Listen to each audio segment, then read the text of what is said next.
e nosso muito obrigada aos convidados pela participação da roda de conversa dessa tarde, a roda de conversa Turismo, Cultura e Marca, Lugar, Impactos e Projeções Pós-Pandemia.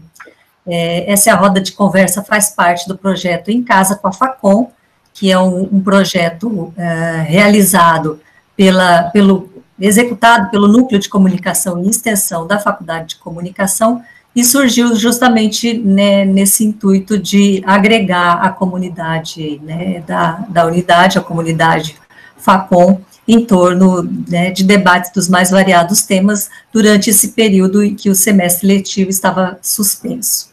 Então, hoje nós temos aqui o professor Adriano Sampaio, que é professor, nosso colega na Facom, fazendo a mediação desse debate, como convidadas, Cláudia Leitão, professora da Universidade Estadual do Ceará e consultora de políticas públicas para a cultura e economia criativa.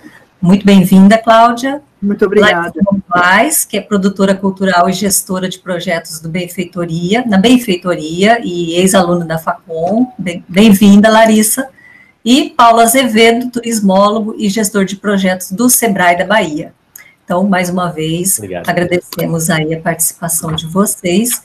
E Suzana Barbosa, diretora da Faculdade de Comunicação da UFBA, vai falar rapidinho com a gente também. E só lembrando, então, quem estiver acompanhando o debate pode fazer perguntas aqui pelo chat, e nossas rodas de conversa são gravadas e ficam disponíveis na página do YouTube da Facom. Suzana? Olá, boa tarde, obrigada, Ivanise. A professora Ivanise, que é também aqui coordenadora do nosso Núcleo de Comunicação e Extensão. Eu quero saudar a todas e todos, e especialmente aqui hoje os que estão conosco na roda de conversa, como convidados, o professor Adriano Sampaio, propositor dessa roda de conversa. É uma alegria estar com vocês hoje aqui. E eu, então, deixo aqui o meu abraço, desde já, a vocês todas. Saúdo a professora Cláudia Leitão, da Estadual do Ceará, a Larissa Novaes, egressa nossa aqui da Faculdade de Comunicação, ao Paulo Azevedo, muito prazer a todas e todos. Como eu disse, é sempre bom voltar a rever muitas pessoas com as quais a gente dialoga, e nesse papel aqui que me cabe como diretora da Facom, para nós esse projeto tem sido muito bem sucedido. Ele foi idealizado, né, pela direção com o Núcleo de Comunicação e Extensão em abril, e desde lá a gente vem realizando muitas rodas de conversa, às vezes 2 por semana, o que vem tendo assim uma boa audiência qualificada, integrando nossos docentes, técnicos administrativos, e também nossos estudantes de graduação e de pós-graduação.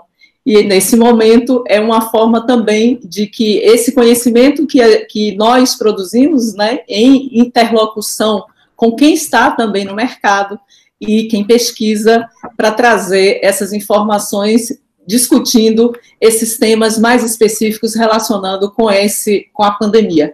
Então, eu espero que tenhamos uma ótima 1h30, 2 de conversa. Eu vou assistir vocês, mas desde já eu digo que eu vou ter uma outra atividade do grupo de pesquisa que eu coordeno, que é às 4, então talvez no final eu não consiga aqui fazer dar um breve tchau para vocês, e que a gente possa nos ver, quem sabe, presencialmente, o mais breve possível.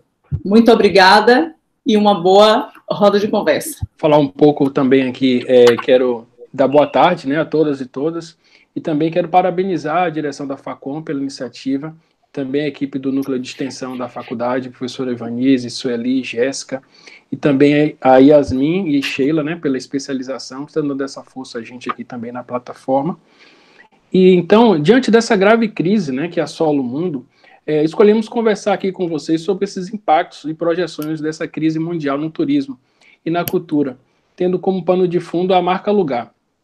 A OMT, né, que é a Organização Mundial do Turismo, ela estima que os fluxos internacionais de turistas reduzirão em 22% no ano de 2020, e a projeção também é de queda da receita gerada por esse importante setor entre 20% a 30%. E ao mesmo passo que a gente tem aqui, em uma publicação mais recente também desse mesmo órgão, que afirma que 40% de todos os destinos em todo o mundo diminuíram as restrições impostas ao turismo internacional em resposta à Covid-19, né, em virtude dessa pressão também aí do mercado. Bom, mas assim, antes de entrarmos nesse outros assuntos, né, que a gente vai falar aqui também, eu quero agradecer imensamente, né, nossas convidadas, né, e convidado, que, no caso aqui, eles toparam, né, participar desse encontro e que num momento tão conturbado aqui para a gente, né? Primeiro a professora Cláudia Leitão, como já foi dito, é mestre em Direito pela USP, doutora em Sociologia pela Sorbonne, foi secretária da Cultura do Estado do Ceará em 2003, 2006 e secretária da Economia Criativa do MINC também de 2011 a 2013. E é professora do mestrado profissional em Gestão de Negócios Turísticos da Universidade Estadual do Ceará e diretora do Observatório de Fortaleza, Governança Municipal do Instituto de Planejamento de Fortaleza, o IPLAFOR, né? E consultora em políticas públicas para cultura e economia criativa. Além também de consultora ad hoc da Unesco para a implantação dos indicadores de cultura da Agenda 2030 para o desenvolvimento sustentável. E Cláudia ela trará para a gente a sua experiência à frente do Observatório de Fortaleza, Governança Municipal do Instituto de Planejamento de Fortaleza, né? Em seguida, iremos virtualmente, né, como até já tinha comentado, para o Rio de Janeiro com Larissa Novaes, que é nossa egressa, formada em Comunicação e Produção Cultural na Facom, e atua com tecnologia e financiamento coletivo há 6 anos na plataforma mais completa do Brasil, a Benfeitoria, que é a promoção à plataforma, né? Ao longo desses anos, colecionou uma grande experiência com gestão de comunidade, captação de projetos com recorde de arrecadação e palestras sobre crowdfunding pelo Brasil. E Larissa ela falará sobre essa forma inovadora de captação de recursos através da plataforma Benfeitoria e também comentará um modelo que envolve o poder público, a sociedade civil e a iniciativa privada para a viabilização de projetos culturais na área de patrimônio cultural, que é o modelo chamado Match Fund do BNDES, que está com o edital aberto, que vai até o dia 10 de agosto. E depois a gente volta, então, para a Bahia com Paulo Azevedo, como falei antes, que é turismólogo e especialista em gerenciamento de projetos e atua como orientador de negócios e gestor de projetos também, empreendedorismo, inovação, turismo e economia criativa, além também da passagem dele na nossa especialização em comunicação estratégica. E Paulo ele falará sobre a sua experiência e atuação no campo do turismo e a apresentação de um caso bem específico, que é um caso bem animador e que faz dialogar essas noções de marca-lugar, turismo e cultura no município de Mata de São João, onde está situada a tão conhecida Praia do Forte, do litoral baiano. E a inovação desse modelo está no caráter tripartite, né, que envolve tanto o poder público como a sociedade civil e a iniciativa privada, uma estratégia de governança turística para a gestão dos ativos culturais da região. E assim, antes de passar a palavra para a nossa convidada, Cláudia Leitão, eu quero lembrar também que essa atividade está vinculada ao grupo de pesquisa Logos, Comunicação Estratégica, Marca e Cultura, e saudar também a todos os participantes dessa live, né, em especial também os integrantes do grupo. Bom, e que no ano passado a gente lançou um livro, eu vou pescar aqui, vai fazer também uma divulgação do nosso grupo de pesquisa, intitulado Marca Lugar, Comunicação e Cultura, pela Edufma, e que trabalhou com uma análise desse posicionamento discursivo da campanha Brasil, o Mundo se Encontra Aqui, que foi vinculada entre 2013 e 2016 pelo governo brasileiro. E aí começamos a nos interessar por esse tema da marca lugar, né, que para o nosso grupo funciona como uma forma de compreender essas dinâmicas identitárias nos territórios e os conflitos e tensões que podem emergir dessa relação entre o turismo e a cultura local. E aí, claro que existem diversos modelos de gestão do turismo que envolvem uma dinâmica mais sustentável, que serão comentados aqui. Mas nas nossas pesquisas, estamos preocupados em entender as articulações de uma visão de turismo que não dialoga com a população e que prioriza uma abordagem que transforma a cidade exclusivamente em uma mercadoria a ser consumida pelo olhar do turista. Isso traz sérios problemas, né, do ponto de vista da relação com o cidadão que vivencia a cidade. E é claro que as promessas dessas campanhas, quase sempre promovidas pelos governos, elas não dialogam com as políticas públicas, né, experimentadas pelos habitantes. Então, esse clima de tensão entre esses olhares diversos sobre o mesmo território, ele não acontece somente no Brasil. É um fenômeno usual também em todo o mundo. É o que mostram nossos estudos. É exemplo de um recente que fizemos em Sabadell, Espanha, em parceria com a Universidade de Ramon Llull e a ESD, né, que é uma escola superior de design. e além de algumas pesquisas também que tivemos acesso ao longo desses anos, já temos 10 anos fazendo esse estudo, né? Então, na construção da marca cidade pelos governos, isso também atinge não só cidades, como também estados, países, sabemos que esses territórios periféricos não ganhavam visibilidade, enquanto outros, né, têm amplo destaque, também em políticas públicas. A gente nota que, mesmo nas grandes metrópoles, elas acabam priorizando certos bairros, né, como visibilidade, e a gente tem como uma consequência disso uma espécie de olhar maior para essa política da orla, né, que é algo que fica nesse entorno aí das cidades litorâneas, como é o caso do Brasil, né? Então, parece um pouco aquela lógica, né, da visita, que a gente tem que arrumar a casa para poder receber a visita, mas que quem vive no dia a dia sabe que não é daquela forma. Então, a marca lugar ela acaba funcionando como uma espécie de gatilho, né, que ela mobiliza a gestão pública para desenvolver a cidade do ponto de vista mais atrativo, mas o que a pandemia ela traz para a gente, né, é que o despreparo em relação a esses territórios em lidar com questões muito da ordem, né, do cidadão. Então, de que adianta estar em um lugar, né, sem um contato com cultura que está implicada nessas pessoas, né? O descaso com a vida chegou a um saldo de 97.418 mortes, né? Então, a pergunta que a gente vai conversar ainda mais para frente também, né? Qual o atrativo desses territórios sem as pessoas? Não é? Depois, mais para frente, eu posso até passar aqui pelo chat umas imagens, né, que a gente tem aqui de câmeras de cidades como Londres, Salvador, que estão paradas, né, cidades fantasmas, né, sem as pessoas. As gestões públicas elas sairão transformadas da pandemia e passarão a priorizar mais o olhar do cidadão. Como avançar em relação a políticas públicas que têm uma visão de desenvolvimento predatório e que não respeita as vidas, né? Bom, mas aí eu vou encerrar por aqui e já vou passar para lá, então, para a nossa convidada, a professora Cláudia Leitão, a quem agradeço mais uma vez pela participação nessa live, que nos honra bastante a sua intervenção, assim como também de Larissa e Paulo, e que trará um exemplo inovador de gestão pública que foge desse contexto que eu estava falando aqui anteriormente, tá? Então, vou passar a palavra para a Cláudia. Boa tarde aos meus colegas aqui de encontro, de conversa virtual, ao querido amigo Adriano, é um prazer estar sempre junto à UFBA, nesse projeto tão simpático, tão interessante, que envolve, né, essa relação entre a universidade e esse confinamento que ainda nós precisamos produzir para nos protegermos. Então, a ideia da Facom em Casa é uma ótima ideia, parabéns aí, saúdo essa universidade que eu tenho tanto apreço, tantos amigos e uma troca sempre muito presente. É um prazer estar sempre com vocês.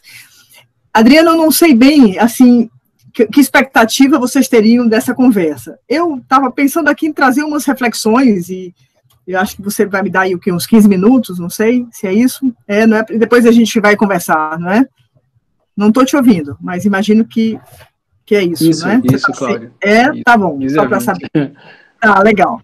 Bom, eu acho que todas as temáticas dessa conversa, elas estão hiperconectadas, não é? Porque quando a gente está falando sobre cultura, quando a gente fala dos setores da chamada economia criativa, e quando a gente fala de turismo, que é uma atividade correlata, não é?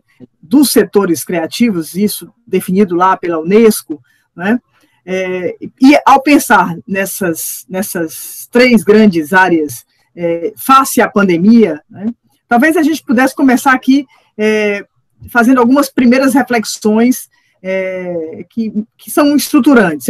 A primeira sensação que eu tenho é que nós continuamos no século XX e que a pandemia nos coloca diante de uma espécie de ritualização do final desse século.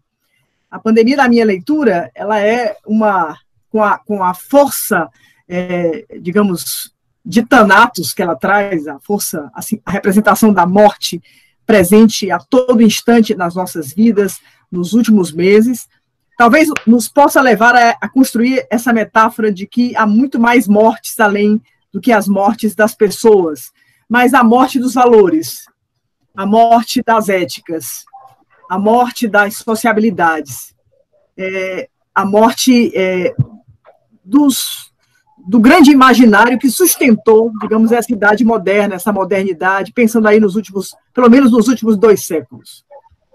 Todas as mudanças são lentas e são graduais. Não vamos imaginar também, nem sequer saímos dessa pandemia Então, me parece até ingênuo, ou mesmo messiânico, quando se fala em mudanças de comportamento, nessa tentativa sempre de construirmos um tempo linear, não é?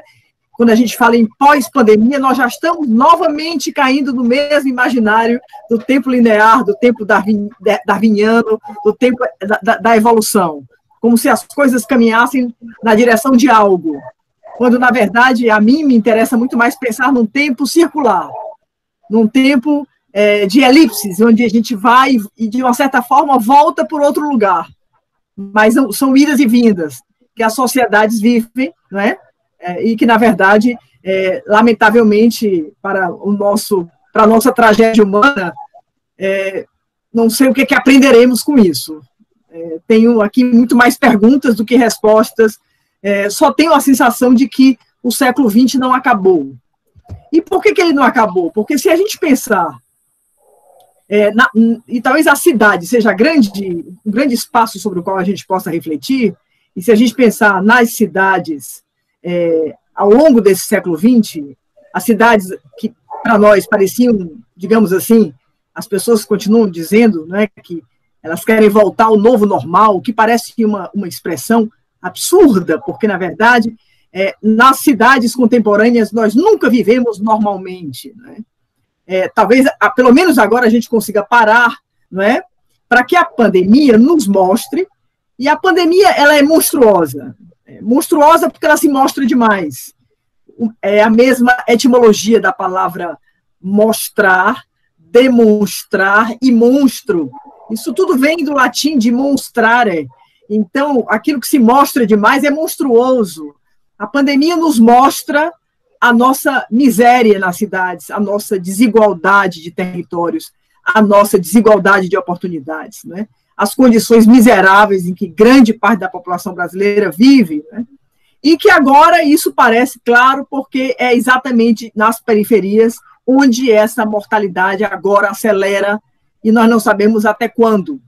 Então, essa pandemia desvela ou revela ou nos coloca diante do olhar sobre as cidades. Vamos aqui falar de cidades, então. Cidades onde a atividade turística vai se construir, né, no último século, e essas cidades elas vão se tornando devagar, muito devagar, não lugares.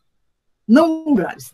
Eu vou usar essa expressão para pensar que lá no século XVII, quando surgiram as primeiras grandes experiências, ninguém falava em turismo, mas o próprio Goethe fez uma longa viagem, tem crônicas de uma viagem que ele fez à Itália, e ele ficou 3 anos viajando. Eles chamavam de Grand Tour, né? As grandes viagens, que eram, na verdade, experiências de aprendizado. O Goethe dizia, eu tenho certeza, que quando eu voltar para a Alemanha, as minhas transformações são maiores do que eu aprendi na escola, do que tudo que eu aprendi na escola.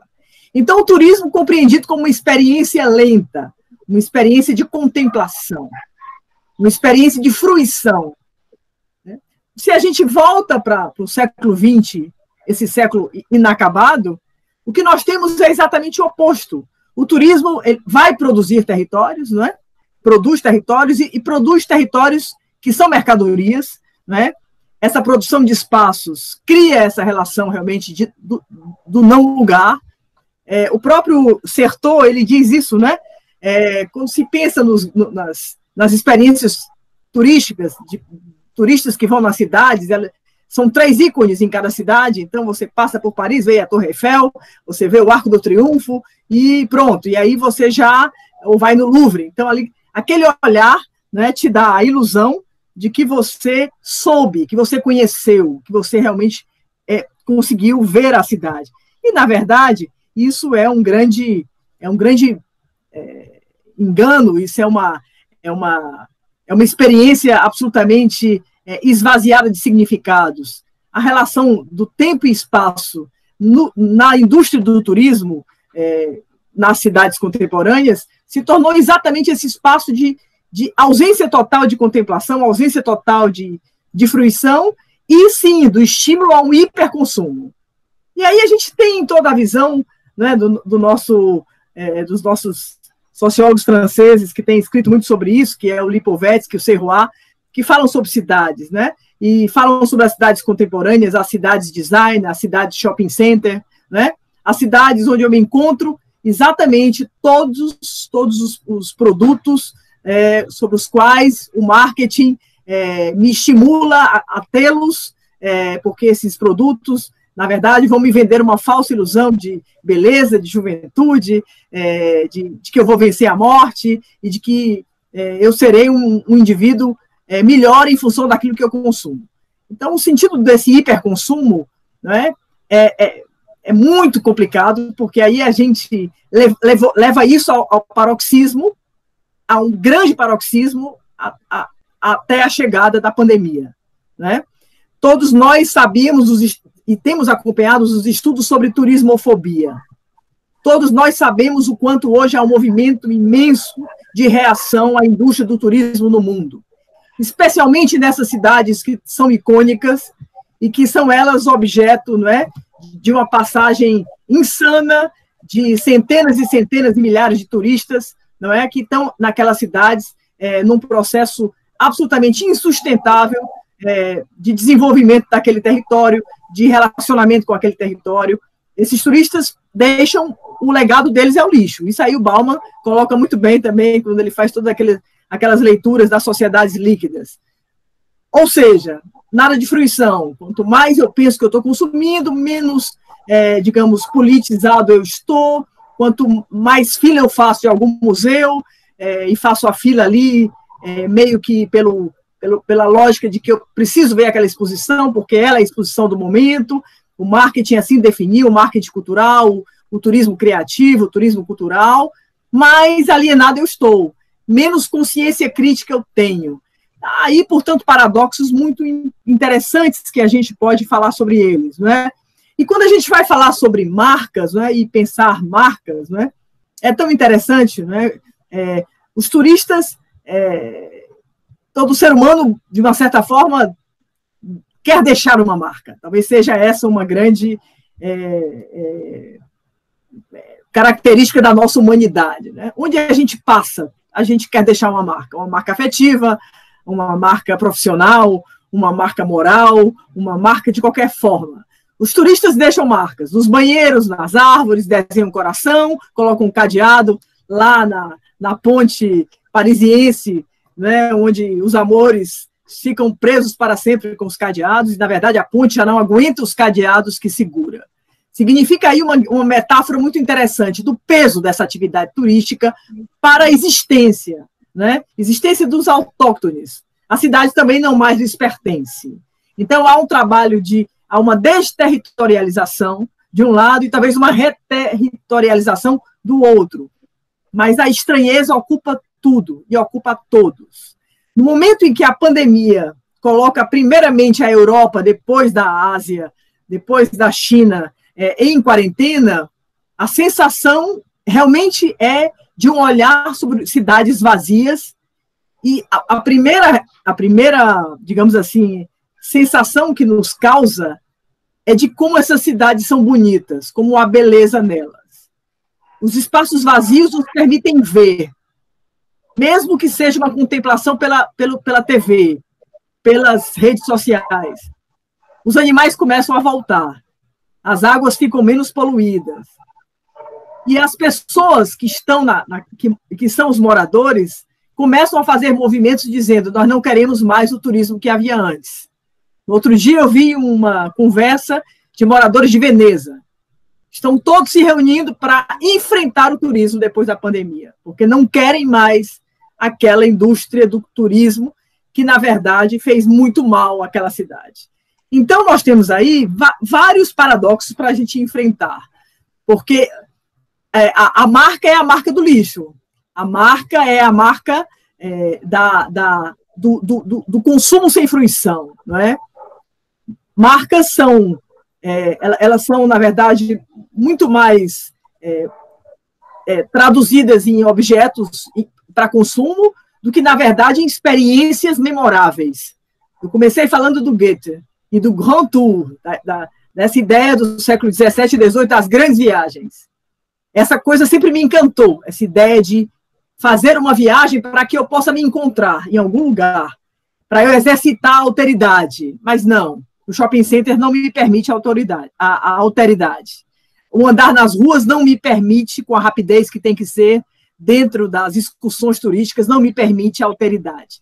Na verdade, eu não consigo ser o flaneur do Walter Benjamin. Eu não consigo me perder na cidade. Haverá um guia que nunca me permitirá que eu me perca, para que eu possa encontrar algo inusitado. Chegamos a levar, portanto, talvez todas esse fast turismo, não é? Que é tão parecido com o fast food, com o fast viagem, com a fast vida, né? E chegamos a isso, uma certa sensação de que entramos numa encruzilhada, que a pandemia, sim, nos colocou. Porque a pandemia nos mostra também isso, né? Que esse modelo global econômico, esse capitalismo desenfreado, realmente, digamos que esvaziou simbolicamente, né, os nossos territórios, as nossas cidades, né? Se reduziu a marcas, digamos, marca-cidade, que são muito mais marcas de marketing. E aí eu sempre faço uma crítica, e veja que eu agora própria ajudei a construir o dossiê de Fortaleza, junto à Unesco, que nós ganhamos. Fortaleza acabou de ganhar com Belo Horizonte a chancela de cidade criativa. Belo Horizonte com gastronomia e Fortaleza com design. Mas, apesar de termos feito isso aqui, com o apoio do Observatório de Fortaleza, a sensação que me dá é que essas chancelas começam a ficar cada vez mais instrumentos de marketing de cidades. E, na verdade, elas não servem a uma construção mais profunda, não é? De uma outra experiência que aquela cidade poderia propor, né? Então, tudo é apropriado, inclusive as chancelas, os selos, as marcas, né? Por uma vivência que é mercantil, que é mercantilizável, o que foi mercantilizada. Então, de uma certa forma, eu não sei se devo continuar, mas talvez seja melhor parar por aqui para a gente poder conversar.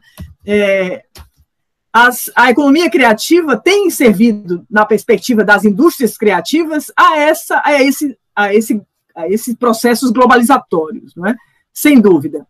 Nós não estamos falando aqui de economias criativas, de pequenos empreendimentos, de experiências de fruição, mas nós estamos falando de uma indústria que é massificada e que é totalmente insustentável. Acho que diante da Agenda 2030 para o Desenvolvimento Sustentável, 17 objetivos que, na verdade, onde a palavra cultura não aparece, diga-se de passagem, mas que, nesse momento, a própria Unesco considera que é preciso trabalhar com indicadores temáticos de cultura que possam ligar todos os 17 objetivos. Lá aparece a questão das cidades, a questão do turismo, e me parece que essa relação tripartite ela não vai mais desaparecer. Quando se fala de produtos culturais, bens e serviços culturais, ou bens e serviços criativos nas cidades, né, nos territórios, e tudo isso apropriado pelo turismo, a pergunta que eu queria deixar aqui para a nossa mesa virtual é a seguinte: será que a cultura ou os setores da economia criativa, não pensando nas indústrias criativas, mas dos empreendimentos, das economias criativas, numa perspectiva mais dos países do Grande Sul, não é? Como diz o Boaventura de Souza Santos, será que essa economia criativa poderá ressignificar o velho turismo? Será que nós temos agora, talvez, uma possibilidade maior de termos, através da cultura, uma reinvenção da atividade turística, a partir de uma nova economia que seja sustentável, que seja voltada aos pequenos empreendedores, que inclua as periferias das cidades, que discuta as questões ambientais, que trate as razões culturais da pobreza. Esse é o sentido da Agenda 2030. Parece que, nesse momento, essa relação dialógica entre cultura e turismo, ela se torna tensional mesmo. Acho que tem uma tensão, tem aí uma dialogia, tem aí uma disputa. Eu não sei o que vai acontecer depois. O que sabemos, como diz o Morin, é que vivemos tempos incertos. Mas, certamente, essa relação vai se tornar digamos assim, mais significativa. Eu acho que vale a pena a gente aprofundar, talvez, essa questão. Eu acho que começa por aí. A minha primeira fala é essa. Que ótimo, Cláudia. Obrigado, hein? Passar, então, a palavra agora para a Larissa Novaes, lá no Rio. Oi. Antes de tudo, queria agradecer o convite, Adriano. Sempre um prazer para mim voltar para a Facom, né? Mesmo que virtualmente e distante. Mas queria compartilhar um pouquinho com vocês hoje assim, o que tem acontecido no mundo do financiamento coletivo em si. A Cláudia falou uma coisa que para a gente fez muito sentido e que a gente pôde perceber muito aqui, que é sobre a pandemia mostrou as desigualdades. E o financiamento coletivo, que por muito tempo as pessoas olhavam, achavam que não era para si, que não era para o seu projeto, passou a ser uma ferramenta muito potente, porque as pessoas, ao olharem para o que estava acontecendo, conseguiram entender que elas poderiam ser protagonistas, que elas poderiam fazer alguma diferença. Então, assim, quando a gente olha para os números da benfeitoria, né, que é a plataforma que eu trabalho hoje, a gente viu que a quantidade de projetos aumentou quase 5 vezes, né? A quantidade de pessoas apoiando, a quantidade de valor arrecadado foi um valor muito absurdo. E aí a gente está falando não só de grandes instituições que queriam ali colocar a sua marca e registrar que estavam fazendo alguma coisa durante esse período de pandemia, mas a gente também está falando de pessoas físicas que conseguiram olhar para a sua região, que conseguiram olhar para o seu lugar e ver que precisava fazer alguma coisa e que não podia ficar, tipo, de mãos atadas. Então, quando a gente olha casos de campanhas de financiamento coletivo, hoje, assim, a gente está falando de inúmeras, assim, centenas de campanhas de pessoas que querem fazer distribuição de alimentos para pessoas na rua, assim como a gente teve um caso agora de financiamento coletivo, que foi o Cinema Estação, que é um cinema de rua do Rio de Janeiro, que não conseguiu se manter, que não conseguiu verba para poder passar por esse período, e no final conseguiu arrecadar. Foi o recorde hoje, né, que a gente fala de financiamento coletivo em quantidade de apoiadores. Quase 5.000 pessoas entraram na campanha e apoiaram. Então, o financiamento coletivo sempre foi uma forma que a gente sempre falou que não era só sobre a carência de recurso, mas que era muito sobre a potência de se construir juntos. Então, antes da pandemia, a gente sempre falou do financiamento coletivo como essa forma de uma pessoa empreender, de um espaço se manter, de um produto cultural acontecer. E sempre houve muito essa resistência, né, mas eu prefiro ir para um edital, eu prefiro ir para uma outra forma, não quero necessariamente me reinventar dessa forma, porque pode pegar mal. Então, sempre teve esse pouco de preconceito do será que o financiamento coletivo ele é para mim. E aí, quando acontece tudo isso, as pessoas passam a entender que o financiamento coletivo é para elas. As pessoas passam a entender que elas têm o poder de transformar, nem que seja um pouquinho ali, né? Tipo aquele cantinho que ele vive, que ele atua, que ele vivencia. E aí, hoje, uma coisa que eu gosto sempre de falar, porque eu não sei aqui quem conhece financiamento coletivo, quem sabe como funciona ou como não funciona, eu vou dar só um panorama de que existem diferentes formas de se fazer financiamento coletivo. Então, a gente está falando de uma forma que a gente chama de financiamento coletivo pontual, né, o crowdfunding, que a gente chama tudo ou nada, que são para projetos, instituições que querem dinheiro para fazer algo naquele momento. Então, eu quero fazer um espetáculo, eu quero lançar um livro, eu quero, enfim, tipo, lançar o meu CD, a pessoa faz uma campanha, pega aquela grana ali e consegue investir no seu projeto. E aí, hoje, quando a gente olha para os nossos números, o setor cultural é um setor que se apropria bastante disso. Mas quando a gente vem para a pandemia, quando a gente olha nesse período de pandemia, a gente tem visto as pessoas usando não só para projetos sociais, mas as pessoas se reinventando. Então, a gente tem visto pessoas que querem, artistas que querem gravar clipes dentro de casa, estão usando financiamento coletivo para isso. A gente vê inúmeras formas de artistas que estão olhando para os seus trabalhos e entendendo como é que eles podem fazer isso online e considerando toda a crise que a gente está passando, como que eles podem se apropriar dessas ferramentas para conseguir o apoio e financiamento de pessoas físicas. A gente vê também numa outra forma de se fazer financiamento coletivo, que é o financiamento coletivo recorrente, que é sobre manutenção dos espaços, né? É sobre dinheiro todo mês, digamos assim. A gente vê aqui no Rio de Janeiro, principalmente centros culturais, instituições culturais, convidando as pessoas para que as pessoas possam fazer parte dessas ações. Então, todo momento onde eu não consigo abrir para o público, onde eu não consigo receber pessoas, onde não tem gente, as pessoas não podem sair de casa, como que a gente faz para se manter? Então, usam dessa ferramenta para poder criar uma relação próxima com o público em si e conseguir ter aquele recurso todo mês.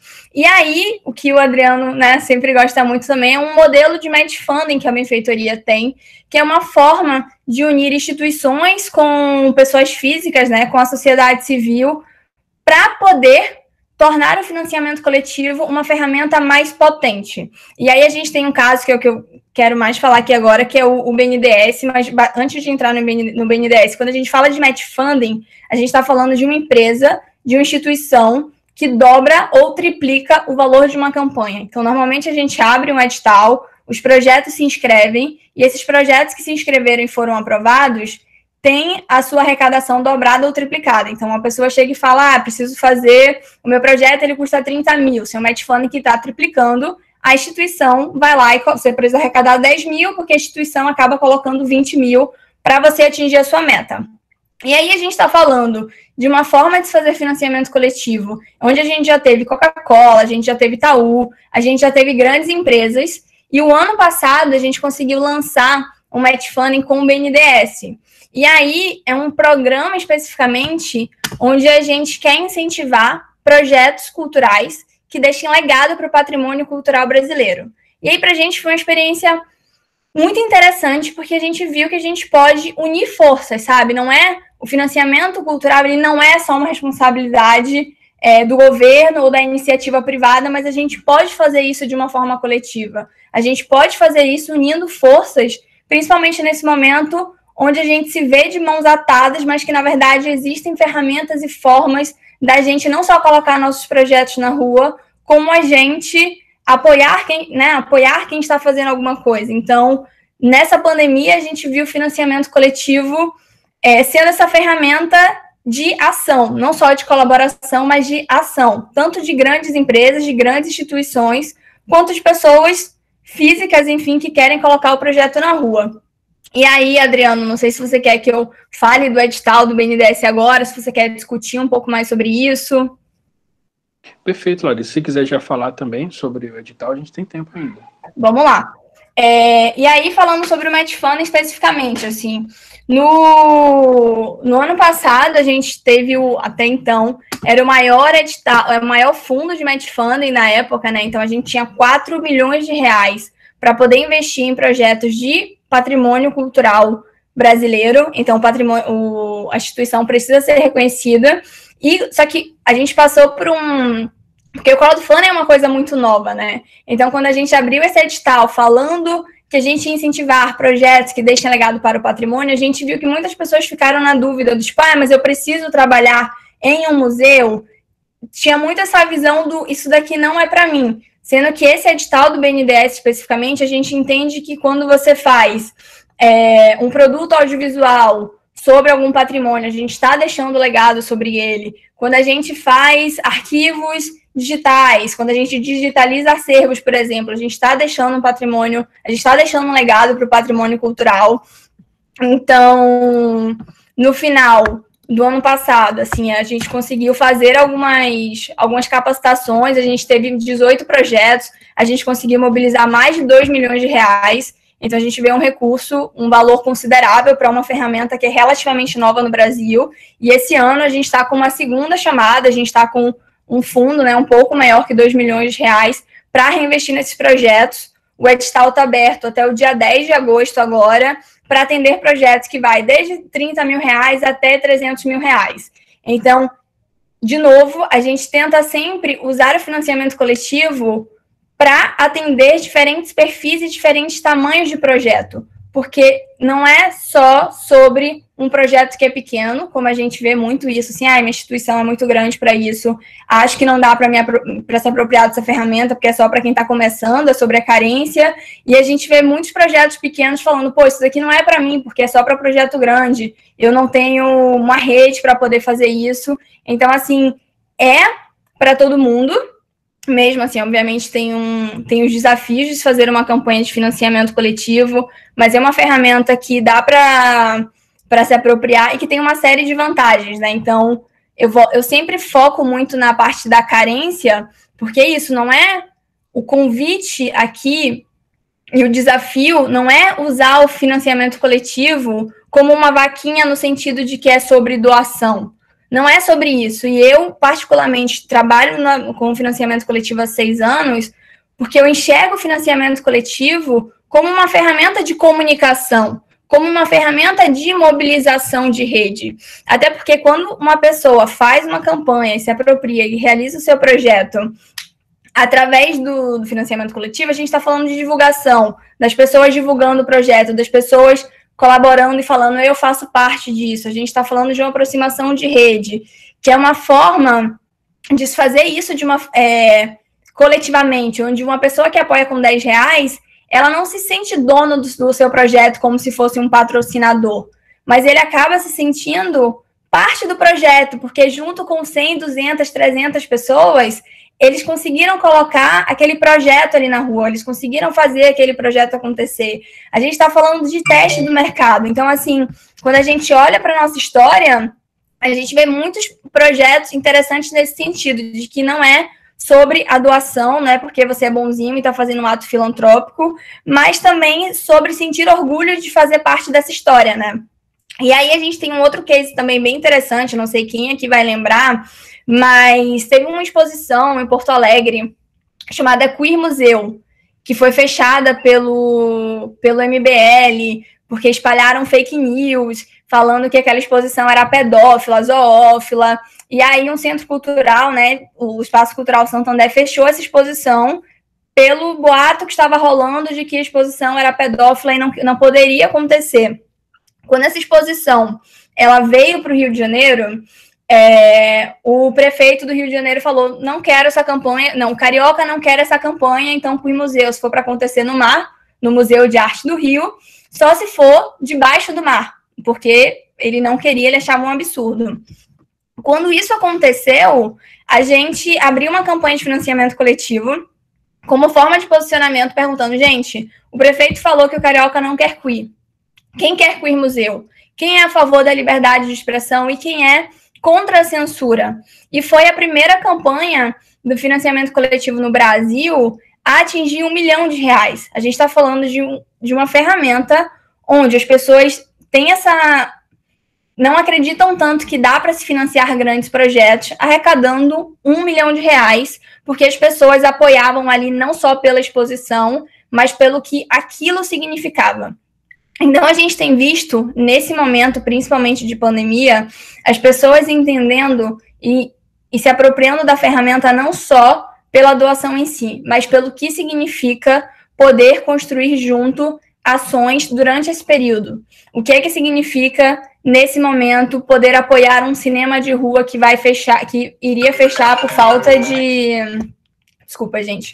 Que iria fechar por causa de investimento. O que é poder ajudar uma organização, que é o Ação Cidadania, que atua no Brasil inteiro na distribuição de alimentos, nesse momento que também estava sem recurso. Então, as pessoas começam a entender a sua importância e o seu protagonismo, e que existe uma ferramenta simples e que se pode fazer isso.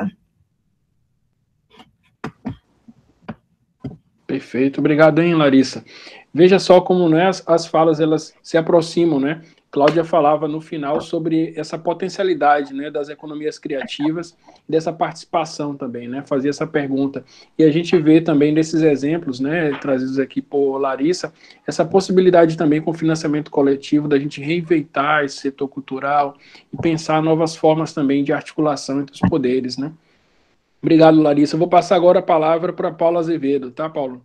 E aí a gente volta então para a Bahia, e para quem não estava antes, o Paulo vai falar um pouco mais sobre um exemplo específico aqui, né, na Bahia mais próxima, que é da Praia do Forte, e essa parte da gestão turística também num modelo bem interessante que ele vai explicar um pouco mais. Com você, Paulo. Perfeito, Adriano.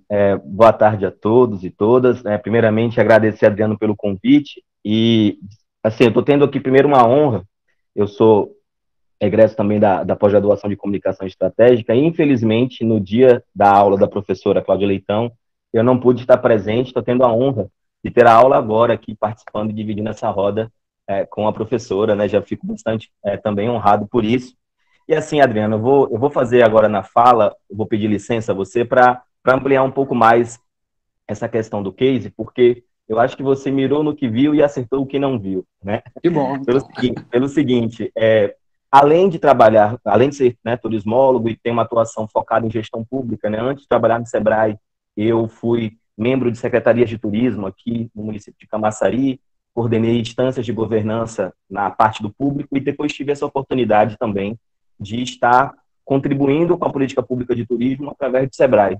Mas, em paralelo a isso, eu também sou produtor cultural, eu sou filho de um artista aqui do nosso estado, que é o mestre Buli Buli da Bahia, e em 2017, para celebrar os 70 anos de vida e 50 anos de carreira dele, eu conduzi uma campanha dentro do Benfeitoria para realizar esse aniversário, esse grande show, esse grande evento.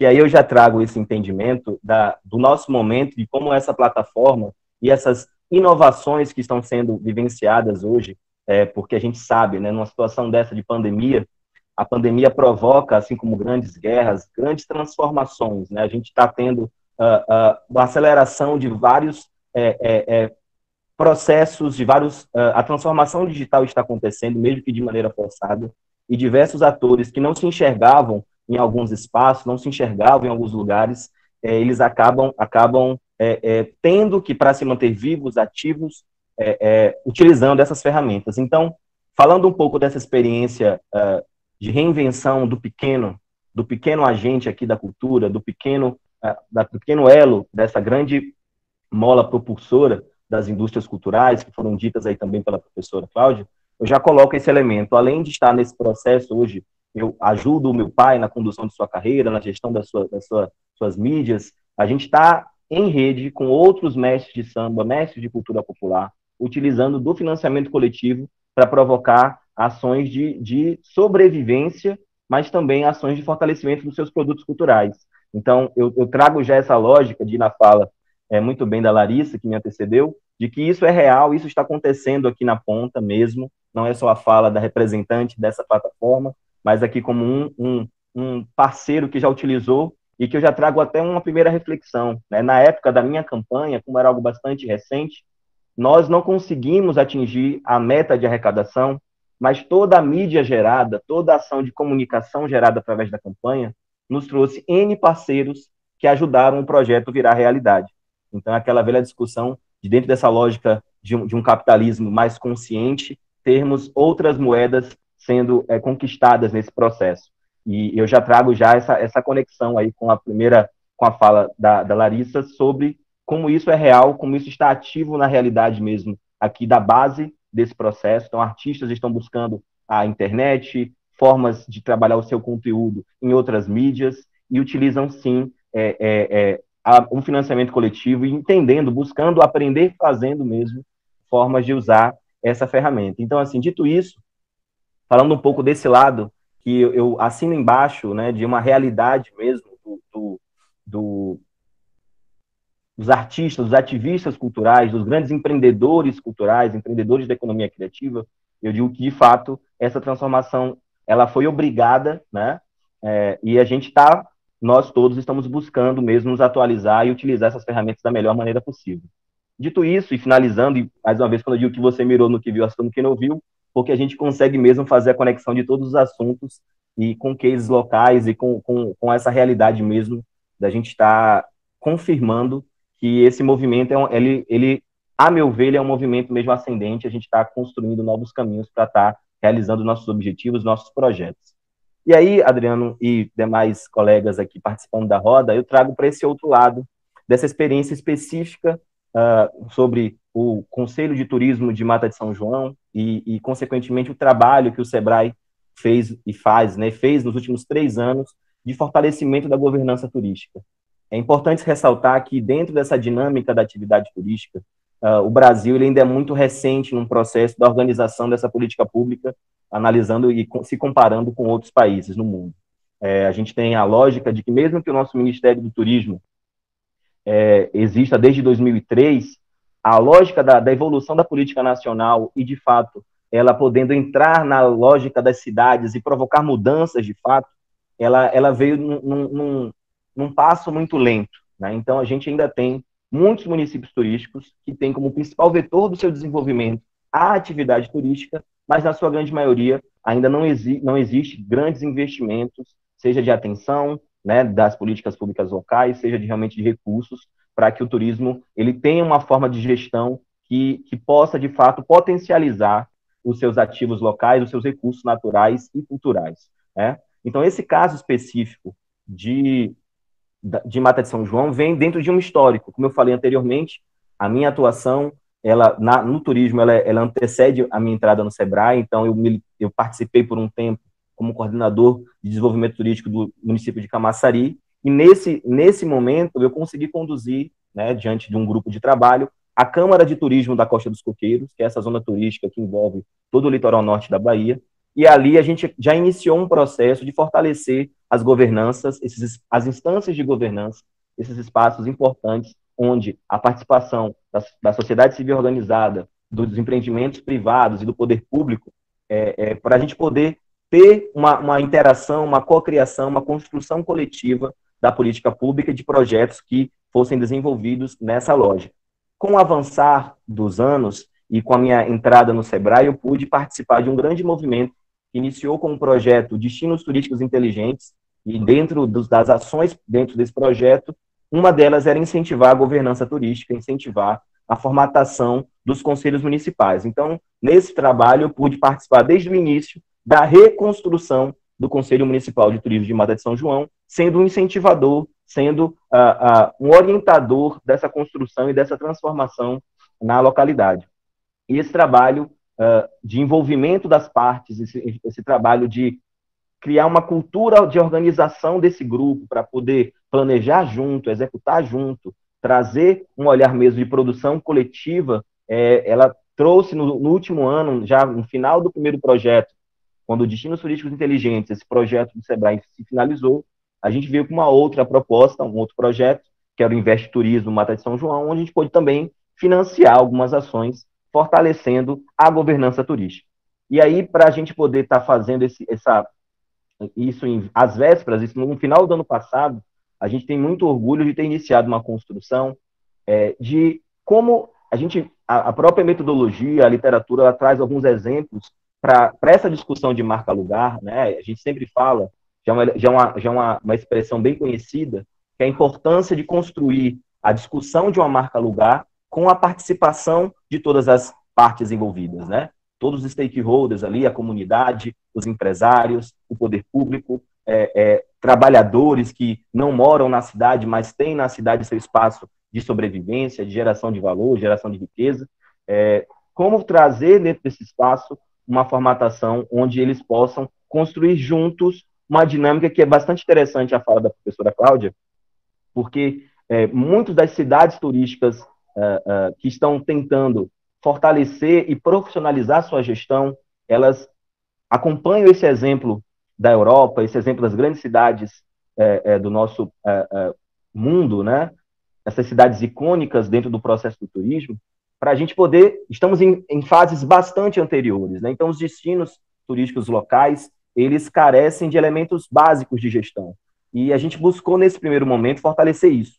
Fortalecemos o Conselho Municipal de Turismo, construímos ali uma dinâmica de funcionamento, envolvendo as partes interessadas, além dos membros que são membros fixos, convidar outras lideranças da comunidade para participar dessa construção, e a gente conseguiu, no final do ano passado, iniciar esse trabalho de construção do posicionamento turístico e do branding, né, do início de um branding para o fortalecimento da marca-lugar de Praia do Forte inicialmente. Que esse é um outro ponto de destaque, né? Estamos falando da cidade de Mata de São João, uma cidade que tem tanto a sua zona rural e seu litoral, que é o mais conhecido, com os resorts, com a Praia do Forte, que é esse grande ícone local, e existiu sempre esse debate, e aí é um ponto legal para a discussão, onde no turismo, o lugar para o turista, a geografia, ela cria outros desenhos, né? Então, o turista, ele viaja e busca a Praia do Forte enquanto destino, como busca em Baçaí, ou como busca a Costa do Sauípe, que é o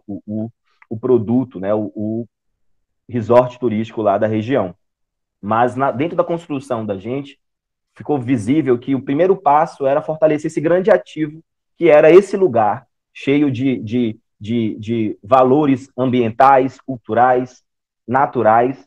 A gente tem lá o Projeto Tamar como grande ícone, N unidades de conservação que trazem essa experiência turística voltada ao meio ambiente, produtos turísticos como você poder verificar a observação de baleias, o whale watching, né? Você buscar experiências diversas, e a gente buscou nesse trabalho fortalecer isso. E dentro de uma construção coletiva, com oficinas com as comunidades, a gente conseguiu entregar, no final do ciclo do ano passado, um documento técnico para a gestão pública municipal e para o Conselho de Turismo, com toda essa construção coletiva de um novo posicionamento da cidade, do destino, focado ao turismo de experiência. Isso aqui ficou muito bem claro na fala da professora Cláudia, quando a gente tem, por um lado, esse fast turismo, o turismo de massa, muita gente está aprendendo com esse exemplo histórico, né, dessas grandes cidades que estão em uma outra lógica. A discussão de overturismo no Brasil ainda é bastante primária. Estamos aqui buscando ainda aparecer nesse cenário. O Brasil ainda é muito vou dizer assim, está em uma fase inicial dessa construção. Então, a gente conseguiu, apesar disso, e fomos infelizmente surpreendidos pelo processo de pandemia, fazer essa construção e está lá, pronto, um estudo técnico que vai dar à gestão pública municipal, junto com o Conselho de Turismo, um norte para a construção, com participação popular, com oficinas feitas com a comunidade, com empresários, com pessoas que vivem aquele lugar, que conseguem trazer a impressão da cidade que eles desejam ter e desejam ofertar para os turistas e visitantes. Então, esse primeiro trabalho nos orgulhou bastante, e dentro desse olhar, dentro dessa construção, esse trabalho que foi feito, ele traz um orgulho a mais, que nesse momento onde a crise da pandemia do coronavírus assolou o mundo inteiro, a existência dessa instância de governança, do Conselho Municipal de Turismo de Mata de São João, virou uma grande estrutura de construção coletiva para a retomada dessa atividade. Então, já é um ativo desse grupo toda a construção das ações de retomada, das políticas públicas de reabertura do comércio. Todas as decisões estão sendo tomadas dentro desse grupo coletivo, né, que foi construído nos últimos anos. E aí, a partir desse olhar, com pontos de vista diversos, a riqueza da construção é muito, muito válida, é muito perceptível. Então, a gente traz esse entendimento que a construção de governança turística, assim como em diversas áreas, assim como a cultura, em outros elementos, ela é fundamental, já que a gente tem tanto valor representado por diversos atores nesse sentido, que precisam participar juntamente do processo de decisão. Isso que foi um grande diferencial dessa experiência, é a gente ter, ao longo desses 3 anos, fortalecido esse espaço para que, nesse momento de crise, ele ter se transformado numa grande sustentação do diálogo, da participação e do envolvimento entre poder público, iniciativa privada e terceiro setor e comunidade, né? Então, nesse olhar, esse tipo de espaço, nós acreditamos ser um caminho para justamente evitar que esse overturismo, esse fast turismo, por exemplo, ficou claro para a construção dos membros do Conselho que esse não é o turismo que se deseja para o destino. Por mais que quando você não comunica, você já está comunicando, e nos últimos anos, Praia do Forte, ela ficou limitada a trabalhos antigos, né? Não tem nenhum trabalho de buscar um novo posicionamento, isso foi visto no nosso diagnóstico. A gente construiu o início desse diálogo para buscar o visitante que se deseja, um visitante que quer uma experiência turística diferenciada, e isso que é interessante, mais uma vez, trazendo aqui a fala da professora Cláudia. Hoje, o turismo, uma grande tendência é voltar para a sua referência inicial, que a senhora citou. Parece uma coisa até meio redundante falar de turismo de experiência, mas é o que muitos destinos, ainda mais destinos como Praia do Forte, que tem grandes recursos naturais e culturais disponíveis, estão buscando, estão trazendo como um norte. Ofertar experiências, produtos, serviços que construam uma lógica diferente de uso do lugar, uma lógica mais sustentável, uma lógica que haja um diálogo real entre o morador, entre o autóctone e esse visitante que está ali buscando uma experiência diferenciada.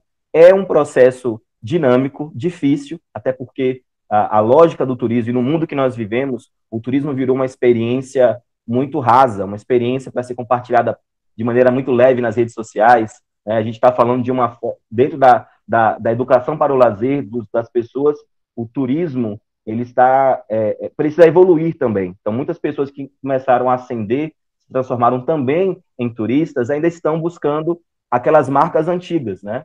Então, a gente, nesse olhar de renovação, de pessoas que estão buscando novas experiências, destinos inovadores, destinos que estão conseguindo trazer conectividade, relação com o local, experiências reais, né? Para você ter ideia, uma das experiências que nós projetamos durante esse projeto em Praia do Forte foi acompanhar o processo da feitura da farinha numa fazenda local, lá na zona rural de Praia do Forte, e a pesca com o jequi, que é um processo artesanal também quase que não é mais existente, durante um passeio numa trilha na Mata Atlântica. Ou seja, lá existe, a partir desse espaço de governança, esse espaço de construção coletiva, um olhar para um turismo que se quer. A gente deixa de estar apenas navegando de maneira desordenada, sem rumo, e inicia-se um processo de construção da atividade turística que se quer, e a que se quer, ela é sustentável, ela tem contato com a comunidade, ela busca envolver as pessoas que são atingidas de maneira positiva e negativa com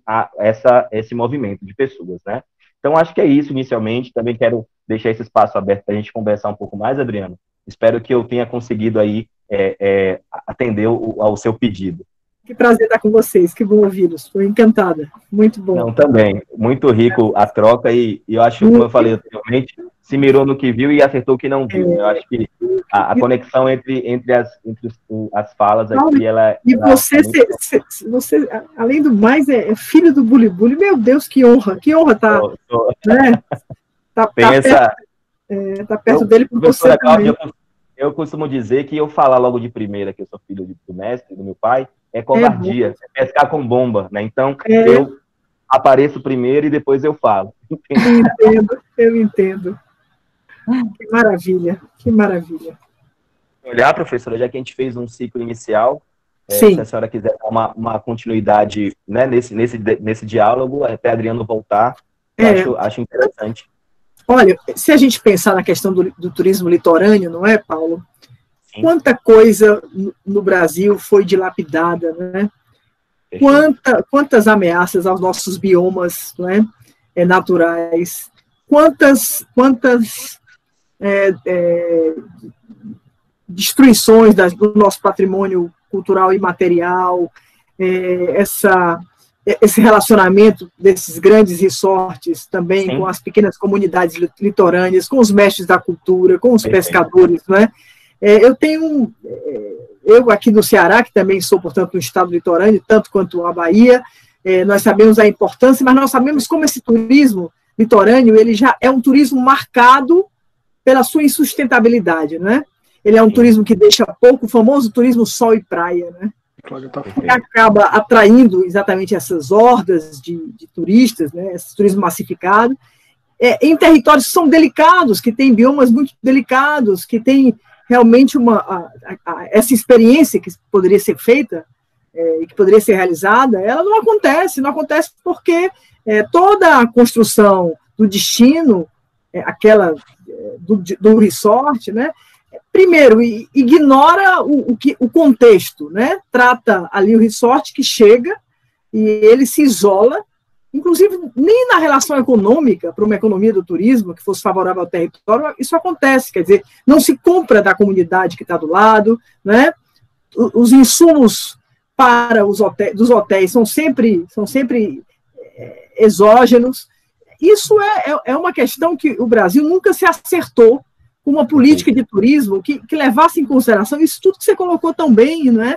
Quer dizer, a experiência do turista, né? Esse turista nunca pode ter uma experiência realmente de uma relação humanizadora, sincrônica com os habitantes dessas pequenas povoações, desses pequenos povoados, né?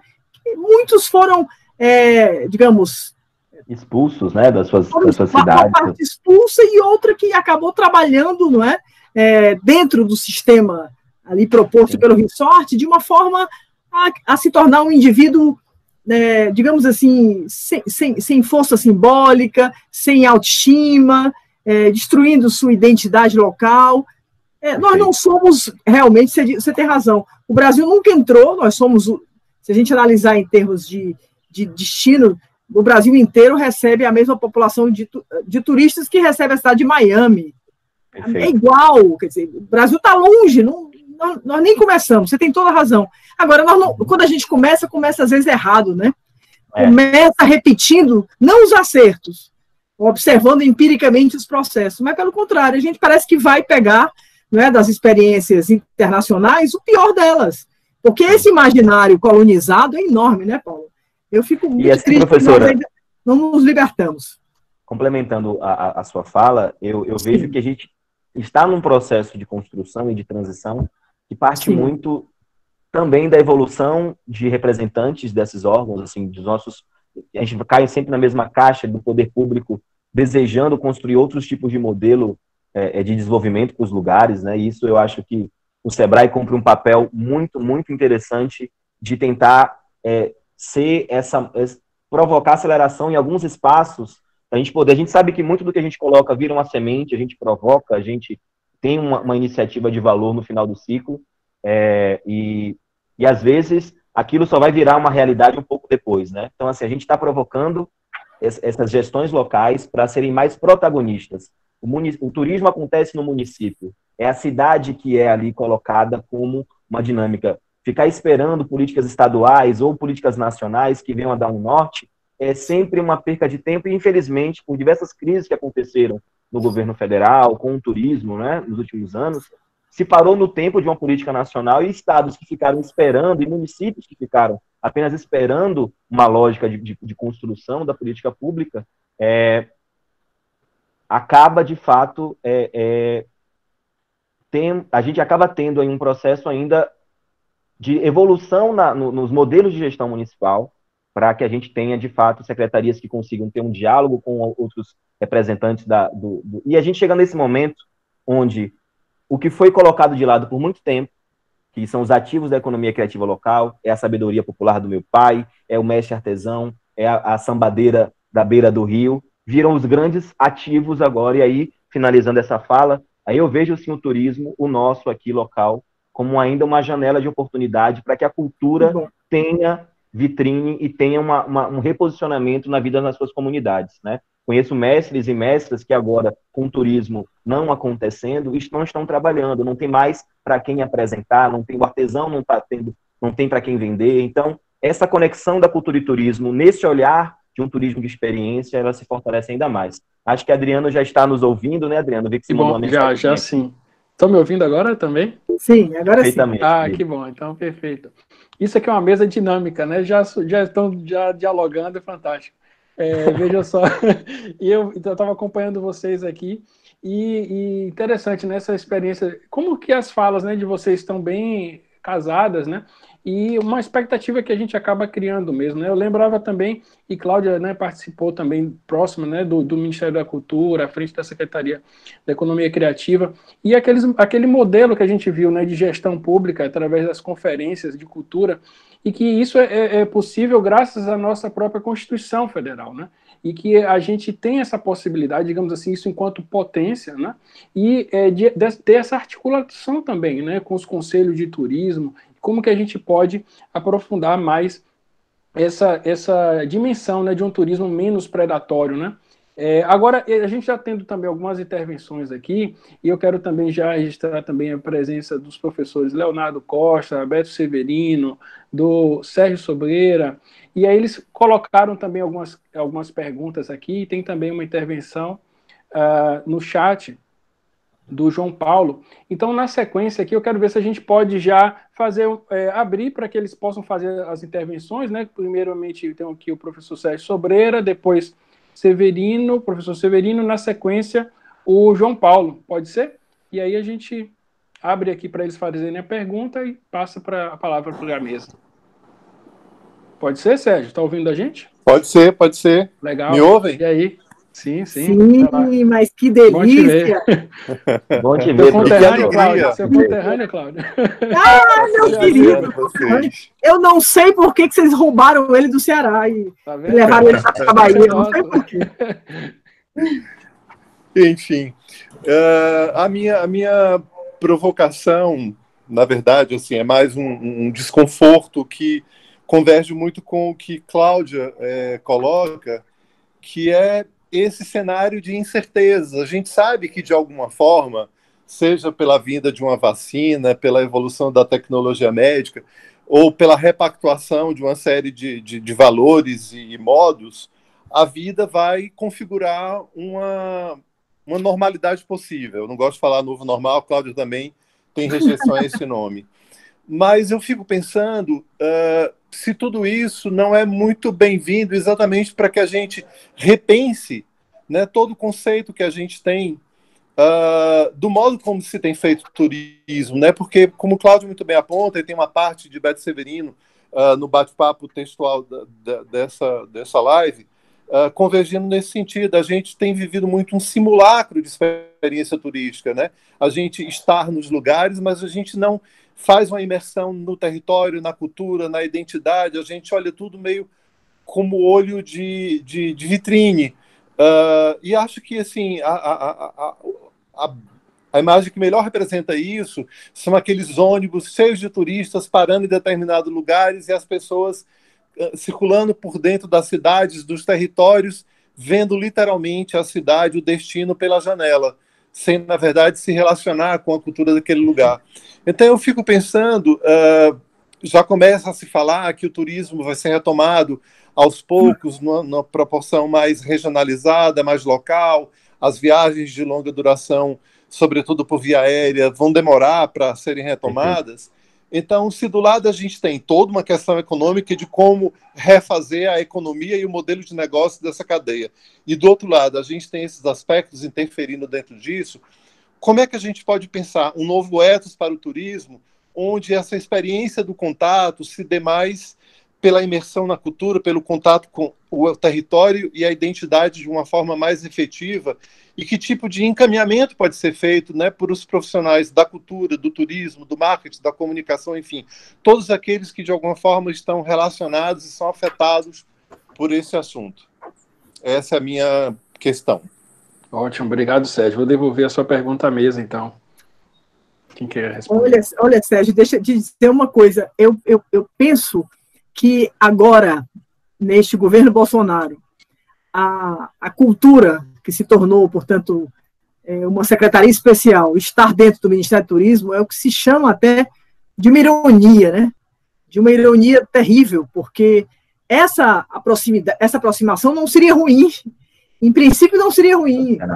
A gente sabe que, quando a gente analisa, por exemplo, toda ali a Península Ibérica, né? Por exemplo, Portugal e Espanha, essa compreensão de que o turismo, na verdade, o turismo serve à cultura, e não o inverso.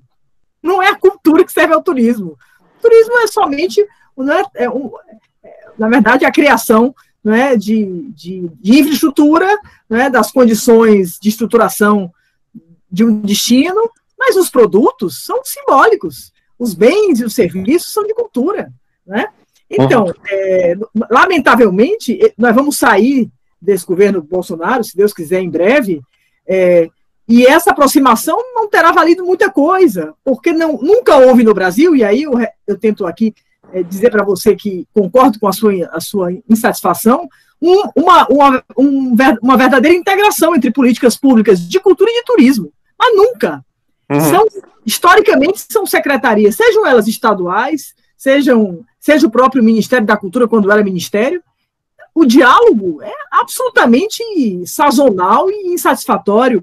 Nunca pensamos que precisávamos de uma política para um turismo cultural, ou de uma cultura que se preparasse, não é, enquanto política, para uma ação de economia para o turismo. Isso nunca foi tratado. É uma pena, porque, resultado, se nós pensarmos nos museus brasileiros, se nós pensarmos no patrimônio imaterial, nos mestres da cultura popular, né, na nossa natureza e da nossa diversidade, tudo isso poderia, na verdade, ter sido importante para a construção de um destino Brasil, nunca foi utilizado. Né? Pelo contrário, só os grandes estereótipos, não é? Da mulher brasileira, o carnaval no pior sentido da utilização da simbologia do carnaval, não é? Um lugar muito mais da permissividade do que o lugar da diversidade, da biodiversidade cultural, né? Como diria Gilberto Gil. uma pena, o que revela nosso fracasso enquanto modelo, enquanto destino turístico. Quer dizer, nossa política é tão frágil, é tão insatisfatória, que nós perdemos para a cidade de Miami. É isso, é lamentável. Complementando, professora, e ainda dentro dessa provocação dada pelo professor Sérgio, eu costumo dizer também o seguinte, gente: o turismo ele era um reflexo desse mundo. O FEST não era algo específico do turismo, né? Vivemos todos numa lógica do consumo focado na alta produtividade, na velocidade, no quanto mais melhor.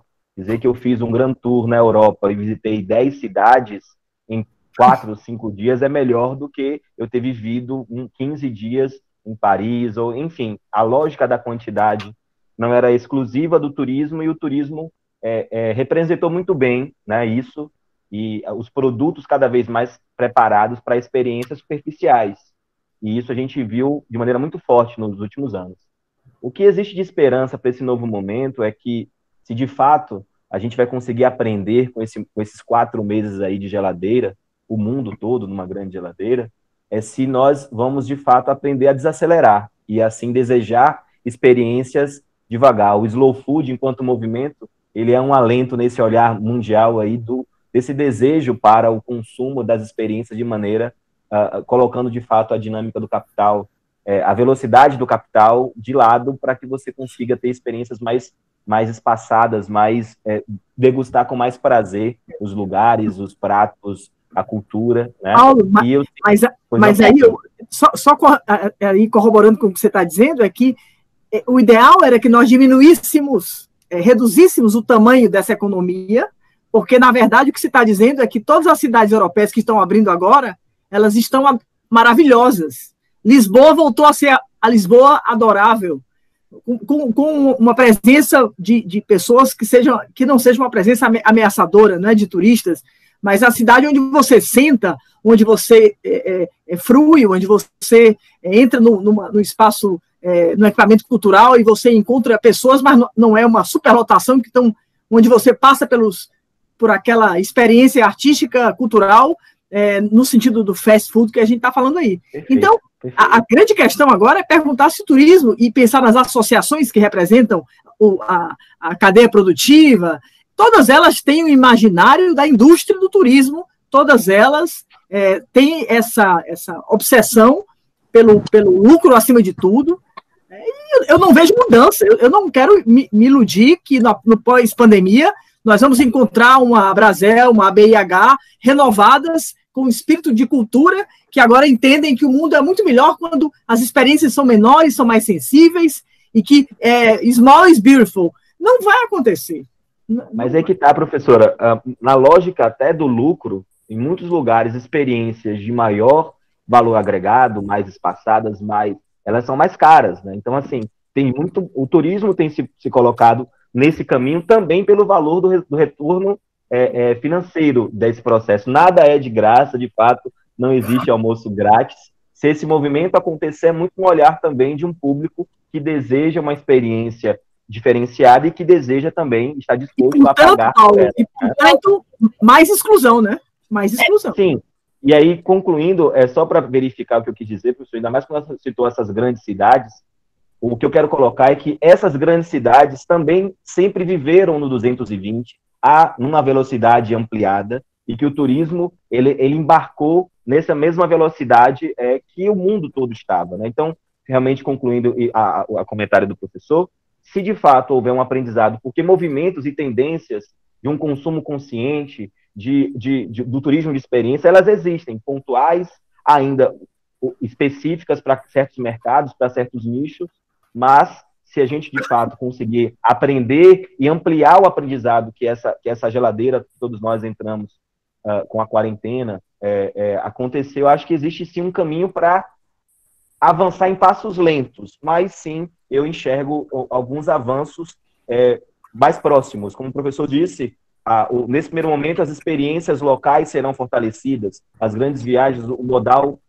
aéreo ainda não vai ser algo colocado como prioridade. Então, o que a gente pode descobrir de Brasil, visitando a localidade ao lado, visitando a cidade ao lado, e a gente poder fazer esse movimento interno trazer um retorno para a gente, né? Parece que Larissa quer falar também. Depois de Larissa, eu queria fazer uma parte, por favor. Claro. Tá bem, o meu ponto é super rápido, assim, no sentido de que, também falando quem está na ponta, né, e foi até uma fala do Paulo, para mim foi perfeita, no sentido de que as pessoas estão se reinventando, os artistas estão se reinventando, mas hoje, e aí na experiência de plataforma, a gente viu há 4 meses atrás uma ou duas pessoas que trabalham com turismo usando financiamento coletivo. Hoje a gente tem visto que tem uma série de artesãs vendendo não só o seu produto em si, mas também oficinas, cursos, formas de fazer. Então, é um caminho muito longo. Quando a gente olha para a quantidade de pessoas que de fato estão usando a ferramenta, para a quantidade de pessoas, enfim, para o setor cultural e turístico que a gente tem, é um caminho longo. Mas, assim, uma sementinha está sendo plantada também, sabe? Perfeito, Larissa. Isso mesmo. Veja bem, o meu aparte é no seguinte sentido, para botar um pouco mais de pimenta nessa história. É fato que a pandemia está diretamente relacionada, por exemplo, à dimensão que o turismo de massa adquiriu. Foi o fato da gente ter o deslocamento de grandes contingentes de pessoas pela superfície do planeta que levou à disseminação do vírus. Então, há um fator indissociável entre a pandemia e, digamos, o estado de funcionamento do modelo turístico que a gente tem. Por outro lado, a gente não pode deixar de pensar que, por mais que o que Paulo apresente seja algo que, né, nos traz assim, uma economia de afeto, né, uma dimensão mais comunitária, mais local, mais da experiência do sensível, como a Cláudia bem frisou, a gente tem de pensar que ainda estamos numa ordem econômica global baseada dentro de um modelo neoliberal. A gente hoje viu o nosso presidente mais uma vez já dizer, não, esse negócio do auxílio emergencial tem que acabar porque a economia não vai aguentar. Ou seja, essa pressão em nome da perspectiva rentista, financista, que perpassa a economia do Brasil e do mundo, e que, por sua vez, como o Cláudio muito bem lembrou, as entidades que representam a cadeia produtiva do turismo são entidades que pensam nessa forma corporativa, mercadológica, financista, economicista, e que vão, logicamente, exercer um grande poder de pressão para o reestabelecimento desses parâmetros predatórios, não sustentáveis, que estavam em vigor até um passado muito recente e que, de alguma forma, como eu disse no início do meu aparte, tem a sua parcela de contribuição para a gente estar hoje, né, vivendo um confinamento, porque um vírus de altíssima transmissibilidade se espalhou pela superfície do planeta, porque a gente vive hoje um mundo globalizado, onde a gente se desloca, entre aspas, relativamente fácil de um lugar para outro. Verdade, então a gente obrigado. Não pode desconhecer esse conflito, né, de tensões e de posições que são muito poderosas no tabuleiro para solucionar essa questão. Verdade, muito rico esse debate, né? Eu vou passar agora a palavra para o professor Beto Severino, pode ser? Ele colocou aqui uma intervenção também no chat. Beto, escuta a gente? Claro, claro. Vamos lá, Boa Beto. tarde. Nossa, que maravilha essa mesa, gente. Tinha muita coisa para dizer, eu acho que as estrelas são eles, não vou ficar aqui puxando muitos fios, eu gostei muito do que o Sérgio já falou, né? Ele pontuou alguns aspectos importantes, mas, assim, na verdade, eu queria parabenizar pela mesa, tanto Larissa, ver a nossa egressa com argumentos tão sólidos e com uma atuação tão importante, né? É sempre bom para a faculdade. Ouvir o trabalho de Cláudia. Cláudia é uma referência para a gente nesses estudos, tanto do ponto de vista acadêmico quanto político, então é alguém que a gente respeita nesse entre-lugar, né? Então, importante. E o trabalho do Paulo Azevedo. Eu não conhecia você pessoalmente, Paulo, já tinha ouvido falar muito de ti, e então foi um prazer. Então, mas a minha fala, ela é bem pontual, assim, que aciona algo que todos vocês tocaram, que parece o seguinte: a gente está, de fato, vivendo um novo momento, né? Cláudia chegou a colocar, talvez seja o evento de final do século XX, né? Quer dizer, se o século XX foi breve, né, para Eric Hobsbawm, que haveria encerrado naqueles episódios do fim da União Soviética, e, ao mesmo tempo, outros já disseram, não, talvez tenha sido o 11 de setembro. A pandemia parece que traz esses grandes eventos, e talvez a pandemia, de fato, seja o grande evento, porque ele mexe com uma coisa que é diferente do que aconteceu em 90, 89, 90, que era um evento, digamos, político, propriamente dito. O evento do 11 de setembro é uma reação, está dentro do campo do político, mas ele atingiu, digamos, o coração financeiro, né? Nova York, ou pelo menos uma ideia de mundo. Mas aí a pandemia, ela atravessa tudo. Ela tem a ver com vida, tem a ver com existência, tem a ver, talvez, com um conceito que está emergindo, que eu tenho me debruçado sobre ele, que é a ideia de antropoceno, né? Então, esse encontro do mundo, da sociedade com o mundo da natureza, e onde é que a gente vai beber nisso? Aí a minha fala um pouco é isso, assim, eu acho que o que vocês trazem é possível que a gente ouça aquelas comunidades tradicionais, aquelas comunidades ribeirinhas, esse povo todo que foi expulso do litoral em nome da especulação imobiliária e de um turismo de praia, né, que destruiu um legado, pelo menos tentou, ele não foi destruído porque essas pessoas foram para as periferias, né, subiram os morros, foram para as ruas de trás. Então, talvez, a grande questão, e esse é um desafio, e esse governo certamente não vai lidar com isso, mas talvez sejamos nós, na universidade, pensando aqui a universidade e os seus atores transversais, mas esses ambientes de reflexão que não estão só na universidade, que estão para além disso, que são os terreiros de candomblé, que são os lugares onde a memória, de alguma maneira, tem legado para contribuir. E aí, as formas solidárias de financiamento, as formas solidárias de turismo, o turismo local, o turismo regional, a circulação, nos fast tours, né? Essa coisa de ficar correndo e conhecer mais e produzir mais alteridade. Por isso que eu citei ali no chat, quando o Cláudio trouxe Goethe, esse livro, Goethe é um livro, eu tenho na minha estante ele sempre, né? Esse Viagem à Itália, para mim, é um livro fantástico, porque ele inspirou muito o movimento Tempestade e Ímpeto, que era uma ideia de qual é a cultura que nós temos, porque eles só foram pensar nisso, os poetas, na verdade, foram pensar nisso antes dos bélicos, antes de Bismarck, antes dos guerreiros alemães. Então, a poesia veio antes. Então, talvez é o momento de a gente acionar os nossos fazeres artísticos, culturais e poéticos para a gente reinventar a nossa existência. Era mais uma observação, eu não tenho uma pergunta, vocês me levaram a pensar muita coisa legal. Obrigado. Muito bom, Beto. Obrigado pela intervenção. Vou devolver sua pergunta à mesa. Que bela fala, professor, que bonito, é isso mesmo.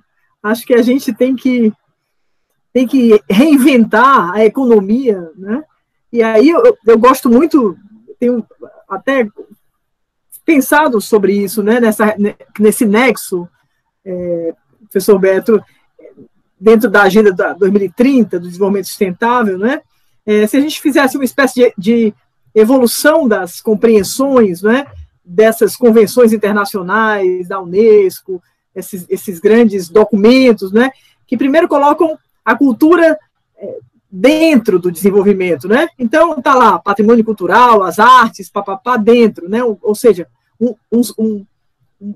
uma área dentro de um desenvolvimento. Depois, o tempo passa e se vai trabalhar a cultura para o desenvolvimento. E aí já muda aí o advérbio. E, nesse sentido, a cultura começa-se a falar naquela ideia do quarto pilar, né, do desenvolvimento, a cultura entra para qualificar, não é?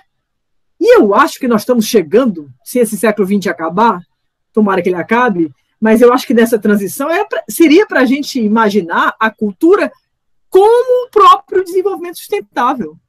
Aí, nesse lugar, nós teríamos mesmo um novo modelo mental, né, porque seria mesmo não mais nenhum lugar definido, segmentado, nenhuma uma categoria pragmática de qualificação, mas seria uma visão de mundo, uma nova epistemologia, né? Quer dizer, olharmos o mundo de um outro lugar. E aí a tua fala fica muito bem com a do Sérgio Sobreira, porque, de um lado, a gente tem um modelo econômico que é velho, desgastado e insustentável. E isso está puxando um fio, não é? Que numa hora dessas arrebenta. Eu não sei quantas tragédias nós ainda viveremos neste século. Talvez muitas mais. Acho que as climáticas virão fortes aí, não é? E será que esses setores não aprendem? Será que, não é, vai se continuar utilizando as mesmas visões de negócio, as mesmas compreensões de território, o mesmo apartheid social, não é? A mesma exclusão, a destruição da diversidade, né? Quando você pensa, né, que uma vale do Rio Doce, ela tem lá um depósito de lama lá, tóxica em cima de toda a obra do Aleijadinho em Congonhas, aí você pensa, meu Deus, que país é esse, não é? O que é que vale mais, né? Então eu acho que realmente ou a gente ressignifica o turismo mesmo, né, pela cultura, né, pelo valor do simbólico, né? Ou então nós vamos só ficar fazendo as mesmas coisas e vamos sempre ser párias, não é? Porque eu acho que a nossa visão de turismo, ela é pragmática, ela é old fashion, né? A gente não entendeu ainda. Eu acho mesmo. Falta poética para o turismo. É isso mesmo, professor. Verdade, que rico. E veja só também, eu lembrei muito do Celso Furtado, né? E do texto que eu já vou fazer também uma divulgação do texto da Cláudia, está lá no nosso conversatório do CUT, né? Então, essa noção, né, esse conceito de desenvolvimento que a gente trabalha é uma pena, ele precisa ser resgatado, né? A gente precisa olhar essa visão de desenvolvimento com outros olhos, né? E essa noção que ele traz nos ajuda bem, né? Que é um autor bem trabalhado também pela Cláudia, e faço essa referência também aqui, nessa conversa que a gente está tendo. Bom, temos uma outra intervenção que não sei se alguém mais quer comentar a fala do professor Severino. Pode seguir. Aqui pela mesa. Temos mais uma intervenção aqui do João Paulo de Araújo, que disse que quer fazer uma pergunta ao final. Pode ser, João Paulo? Você escuta a gente? Alto e em bom tom. Muito bem, pode falar. Todo mundo então me escutando aí, né? Se quiser ligar a câmera também, fica à vontade. É porque minha internet aqui é terrível. Se eu ligar, vai acontecer o que aconteceu com você. Trava tudo então aqui. Pronto. Então, Paulinho aí já sabe. Boa tarde, pessoal. Pode vir. Assim, estou adorando isso, né? Eu sou meio suspeito em falar, porque eu sou colega do Paulinho lá no Sebrae. Ele sabe o quanto eu sou fã dele, principalmente quando o assunto, né? Quando se tange a questão de turismo. E achei muito bacana, porque parabéns a quem escolheu os convidados, né? Porque eu percebi um passeio histórico através da fala da doutora Cláudia, e depois chegamos nos dias atuais com a questão. Ela fez a gente pensar, provocou nosso raciocínio, até chegar no Paulinho, chegar na Larissa, né, com aquela questão mais prática, mais operacional dos especialistas, né? Então, assim, ficou muito claro essa questão que antes de a gente agir, a gente pensar o que foi feito anteriormente, não só dentro do nosso país, como de uma forma universal, e isso foi o que eu, pelo menos na minha percepção, foi a que a doutora Cláudia fez, juntamente com o Paulinho e a Larissa, e agora complementando com a fala de demais, do professor Severino. Então, assim, queria realmente parabenizar logo essa questão. Como o assunto realmente ele é lato, né? Dá para a gente conversar aqui, dá para vocês conversarem durante uma semana, porque realmente ele é muito complexo. Eu vou falar 3 tópicos, e aí eu faço a pergunta e eu deixo para vocês me ajudarem. A visão, hoje o cenário, pelo menos no meu olhar do turismo no Brasil, é o seguinte: uma imagem falsa que é vendida para o exterior, uma imagem de que não representa o que realmente as características que o Brasil tem, as características turísticas, né? Uma cultura musical que acredita e que de um tempo para cá, né, vem achando que o tudo pode e o tudo dá para se misturar. Então, e uma inovação que eu não acredito que seja inovação, porque é uma inovação que continua num caminho, desculpe o termo, mas é um caminho ainda da promiscuidade, né? num caminho assim meio inane, ao meu ver. Então, assim, é uma inovação meio que equivocada, de uma forma até mais leve, né, para se dizer. E eu queria saber dos especialistas qual o conselho, qual a dica que eles poderiam dar hoje, por exemplo, para as agências de turismo, porque a gente está num país com uma diversidade gigantesca em termos de qualidades turísticas e características regionais. Então, não dá, eu acredito que não exista um padrão, né, uma coisa só que resolva todo o problema do país inteiro. Então, o que é que vocês diriam, né, o que vocês aconselhariam para, por exemplo, as agências de turismo? Eu estou falando agora mais como o Sebrae mesmo, porque para esse tipo de empresário, né, para essa MPE, o que é que eles poderiam estar pensando, o que é que eles poderiam estar fazendo? Essa seria a minha pergunta. Muito obrigado aí, viu, Adriano, pelo espaço. Eu que agradeço, João Paulo. Então, devolver a sua pergunta à mesa, e também lembrando que a gente já está chegando no teto, né, das 17 horas, e Cláudia também havia sinalizado. Vocês me escutam bem? Sim. Ah, pronto. Vou ter que sair ela vai ter a 5 minutos. Exato. Então, vou passar até para ela logo. Se puder falar. Primeiro, queria pedir minhas desculpas ao professor Severino, porque me enganei aqui do nome, que fez uma fala belíssima, e dizer que... Beto Severino, sim. É porque é Beto Severino, né? Eu fiquei na dúvida. Bom, eu acertei, né, professor? É Beto Severino, Beto Severino, tá certo. Então, eu estava achando estranho, mas eu falei, bom, vai ver que eu errei, mas não, o nome é composto. Muito bem. Essa questão das agências de turismo, né? Essa questão do trade turístico, essa questão da cadeia produtiva, nada mais moderno, né? Nada mais representativo da modernidade do que essa cadeia produtiva. Eu acho que ela toda precisa ser desinventada, né?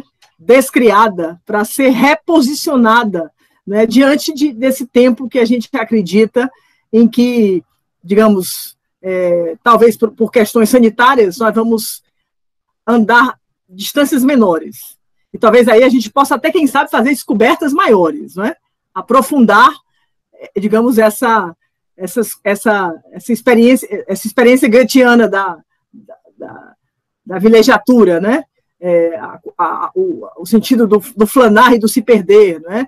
O encontro, né, com o outro, o exercício dessa alteridade, a magnífica experiência da contemplação, né? Tudo isso que a gente aqui já falou essa tarde, né? As agências, né, elas estão exatamente constituídas dentro desse imaginário moderno do fast, do efêmero, não é? Do rápido, não é?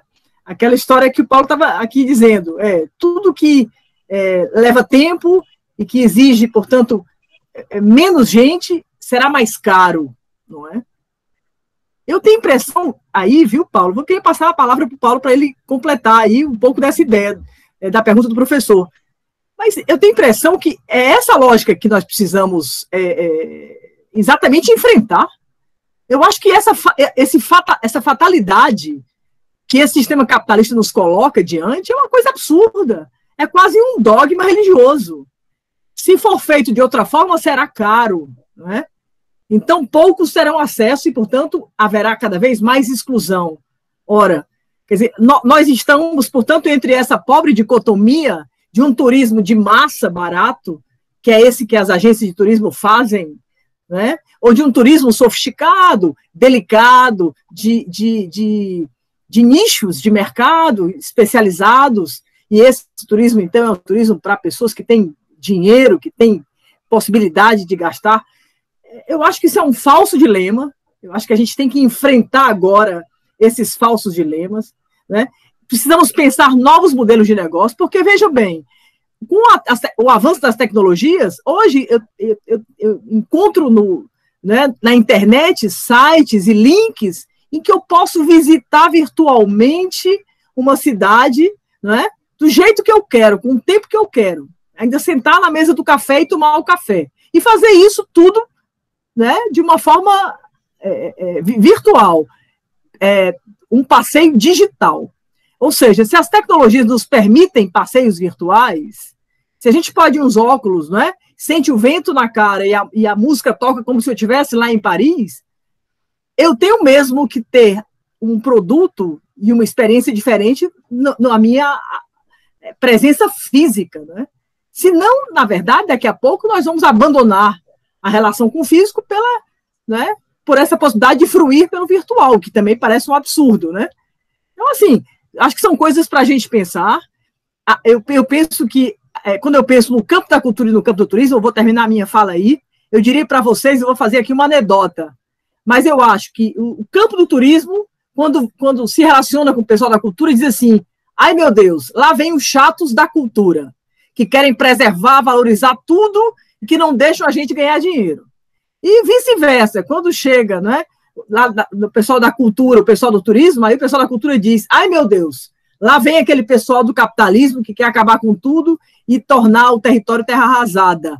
Então, são essas, a piada não é vazia, ela significa um pouco da realidade dessas visões de mundo, não é?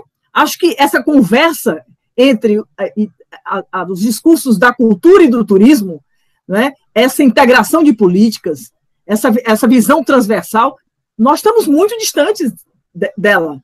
Agora, nós precisamos, mais do que nunca, a pandemia nos coloca diante dessa necessidade de derrubarmos os estereótipos, né, acabarmos com a lógica dos preconceitos e enfrentarmos que essa aproximação entre turismo e cultura poderia ser muito benfazeja, da forma como ela for feita, evidentemente, né? Mas me parece que há um grande caminho para a gente avançar. Eu queria agradecer, pedir desculpas por sair dessa companhia virtual maravilhosa, estou me sentindo na Bahia, no Rio, com vocês aí, entre meus amigos queridos, dizer que eu queria ficar mais, mas é que eu tenho que entrar numa live do meu observatório da cidade de Fortaleza, e vou mudar aqui para um assunto mais complicado, que é homicídios da juventude na cidade, e um observatório que trabalha com isso. Mas é dizer que esse debate, Adriano, é importantíssimo, parabéns pelo trabalho. Acho que cada vez mais eu espero que essas áreas, e eu vejo ainda pouca conversa entre turismo e cultura, eu espero que isso possa ser mais uma provocação positiva para essa integração, porque, sem dúvida, que essa economia do turismo ela é importante, como a economia criativa, a economia da cultura também é importante, como é que isso tudo se relaciona no território em favor do homem, né? Em favor da mulher, em favor da comunidade, em favor de quem vive no território, né? De uma forma digna, humana. Né? Eu acho que a gente precisa recuperar essa humanidade, né? Basta de desumanidades, já basta a vida que está aí colocada. Uma experiência turística tem que ser uma experiência memorável, algo que me transforme como transformou lá o nosso velho Goethe. Né? Eu acho que a gente não deve perder essas referências, não. Muito obrigada, foi um prazer enorme. Eu que agradeço, Cláudia, Obrigado, a sua participação, nos honra aqui, viu? Uma aula. Um abraço a todos. Obrigado, boa reunião também. Obrigado, Cláudia. Obrigado, Cláudia. Severino, querido Serginho, todos. Beijos grandes. Beijos carinhos para vocês. Muito bom. Então, gente... Adriano, Adriano? Claro, pode sim, Paulo, à vontade. Pronto. Perfeito. Primeiro, agradecer a presença aqui do amigo João Paulo e da participação, agradecer pela pergunta também. E, assim, dando continuidade ao raciocínio trazido pela professora, eu quero primeiro fazer a reflexão que quando a gente fala da agência, do pequeno agente, desse pequeno empresário, eu quero mesmo aqui tirar um pouco essa visão mais vilanesca do empresário, né? Eu acho que o empresário no turismo, a grande maioria é o micro e o pequeno, e são pessoas que buscam e tentam, de fato, guardadas as proporções e as limitações, entregar bons produtos que tenham conexão com o seu público e assim, né, sobreviverem e gerar desenvolvimento para os seus negócios, para as famílias que trabalham nas suas empresas, enfim. A primeira lógica que a professora já até trouxe é essa discussão da transformação dos modelos de negócio. Isso não é algo exclusivo ao agente de viagem, isso não é exclusivo ao turismo. Diversas empresas de diversos setores estão se transformando, evoluindo. A própria existência de uma plataforma como a benfeitoria, muito bem representada aqui pela colega, é é um sinal de outros tempos, um sinal de outras formas de construir valor, outras formas de você estar gerando negócio, gerando dividendos, riqueza, enfim. Então, primeira lógica, como o João me provocou, da lógica do micro e pequeno empresário, é sim na reinvenção do seu modelo de negócio, na reinvenção de quem é esse cliente. Não vivemos mais em uma lógica onde o empresário o cliente vai bater na porta da agência e pedir ali uma programação para uma viagem. Isso, a dinâmica do mundo, a globalização dessa informação, o que as redes sociais, as mídias digitais provocam diariamente de oportunidades de consumo é algo que é real e isso a gente não volta, né? O que eu vejo aí é sim o espaço para construir novos produtos, construir de maneira diferente, de maneira compartilhada. Existem já hoje empresas que trabalham com experiências turísticas de diversas lógicas. Então, tem muitas agências que trabalham com um nicho de experiências focadas na transformação quero viajar para um continente africano e quero contribuir com uma causa local. E existem empresas que investiram seu conhecimento em providenciar isso, e fazer isso virar realidade. Então, assim, primeiramente é que existem outras formas de você gerar valor e a transformação do modelo de negócio é algo real e não volta. E para concluir a minha fala nesse sentido, a atividade turística e a relação com a cultura é uma questão natural. Eu acho que dentro desse caminho de trazer mais valor, a economia criativa, o turismo não tem mais espaço para se separar.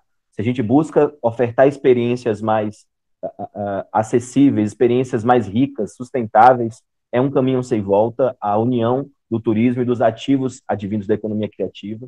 E, na minha visão, a gente está caminhando, mais uma vez, a passos lentos, poderíamos fazer muito mais, mas talvez aí essa parada geral que a pandemia nos provocou tenha forçado aí conselhos municipais, gestões municipais, diversos espaços a estar discutindo a mudança do seu modelo, como o exemplo que eu trouxe está acontecendo hoje, agora, na Praia do Forte, por exemplo, atores, donos de restaurante, donos de hotéis e pousadas, discutindo uma nova forma de fazer turismo, porque eu quero até deixar claro aqui que a professora Cláudia bateu nessa tecla, quando eu digo que as experiências mais fortalecidas, de maior contato, de maior construção com a comunidade, possam se transformar em experiências mais caras, porque hoje, gente, tem um elemento que o público que consegue perceber esse valor é um público específico, é um público, a gente vai discutir educação para o lazer, interpretação de patrimônio, enfim, uma série de elementos que fazem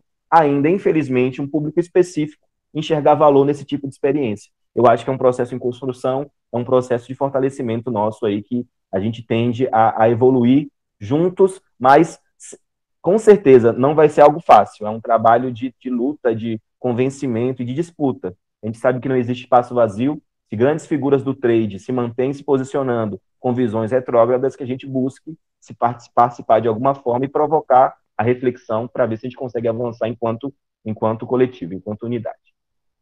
Ótimo, Paulo, obrigado. Quero ver se Larissa tem mais alguma consideração também, Larissa, a fazer. Eu me sinto aqui sempre a pessoa que traz um pouquinho de esperança, sabe? Eu falo, vamos lá. Durante a pandemia, trabalhando com financiamento coletivo, para mim, pessoalmente, foi muito bom, porque eu achava que não tinha esperança, o mundo ia acabar, e aí eu via as pessoas fazendo. Então, assim, quando a gente fala também em se reinventar, a gente também não está falando só da gente, pessoa física, mas assim, o próprio Sebrae Rio de Janeiro, há 2 anos atrás, abriu um canal, né, na benfeitoria, incentivando pequenos negócios, e dentro dos projetos selecionados, tinha um projeto que incentivava o turismo local, que eram pessoas que faziam turismo dentro da sua região, iam receber recurso para isso, para poder se estruturar e fazer isso de uma forma saudável, né? Uma pessoa da forma em que valorizasse as pessoas que estavam ali, que moram ali, sem ser agressivo. Então, tem a reinvenção, a gente consegue ver essa reinvenção nesse momento, tanto de quem apoia, mas também das empresas, das instituições que podem incentivar a fazer diferente. O exemplo do Sebrae Rio de Janeiro, para mim, foi ótimo, assim, quando eu lembrei disso, porque foi uma instituição que lida com pequenos negócios, que lida com empreendedores, incentivando e mostrando essa nova forma de fazer. A gente vê hoje uma instituição da Tite Setúbal, que é uma instituição gigante, colocando fundo para projetos da periferia. Então, assim, tem um milhão de casos aqui que eu poderia compartilhar, mas o ponto que eu quero trazer é a reinvenção já começou. E aí está nas nossas mãos, mas também está na mão das grandes instituições, sabe? Que podem fazer diferente e incentivar também de uma outra forma, né? Sair dos modelos mais tradicionais. Então, por mais que seja muito difícil, eu acredito que tem um caminho nessa pós-pandemia para o turismo, para a cultura e para diferentes segmentos. Perfeito. Obrigado, Larissa. Tem razão. E por isso mesmo, acho que aí já chegando já para o final, tá? Agradecer bastante aqui a presença de vocês, Larissa, Paulo, Cláudia também já falei, e também as pessoas que estiveram aqui com a gente nessa sala, que participaram, aquelas também não participaram, mas que ficaram aqui até esse momento, e dizer que esse saldo, né, de incertezas, não é? Até no título eu coloquei lá para vocês a pós-pandemia, mas como uma espécie de uma isca também, né? Eu acabo achando que a noção, por exemplo, do Guinness de modernidade tardia, ela vai ser muito mais rica, né, para a gente poder pensar esse moderno que é incompleto, assim como a Cláudia chamou a atenção. E essa reflexividade que a gente tem também, né, acaba que acontece, né, que o Guinness também vai lembrar da gente, sobre essa noção, é que, olha, é só a gente passear pelo Instagram, pelo Facebook e ver como que a gente tem ainda uma distinção, né, uma distinção social a partir do turismo, né? Não basta só viajar, tem que viajar e postar foto,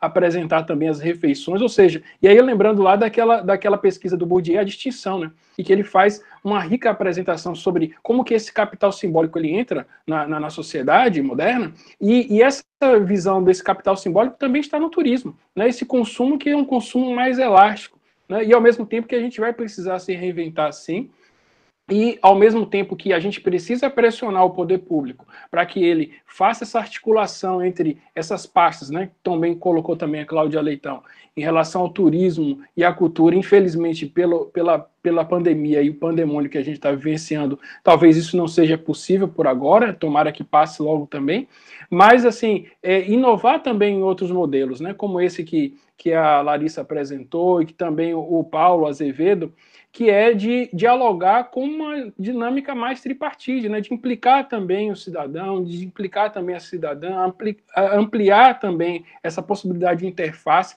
sabendo que existem esses tensionamentos, né, porque toda vez que a gente vai pensar nessa dimensão também da iniciativa privada, e ela passa, às vezes, como um trator, né, por cima de certas lógicas que são mais, digamos assim, locais, mas, enfim, eu fico muito satisfeito com essa mesa, tá? Dizer assim que é uma abertura para nós também no grupo de pesquisa, né? Essa possibilidade de retomada, vejo alguns aqui também que fazem parte do nosso grupo, outras pessoas também que chegaram mais, amigos, familiares também, conhecidos, e agradecer a presença de vocês, tá? E passar a mesa de novo, se quiserem fazer uma consideração final para a gente encerrar aqui, tá? Nossa tarde. Larissa, Paulo. Adriano, eu quero agradecer pelo convite, mais uma vez, pela oportunidade, né? Já disse que eu ganhei minha aula extra com a professora Cláudia, que eu perdi na época da pós, então saí daqui feliz também por isso.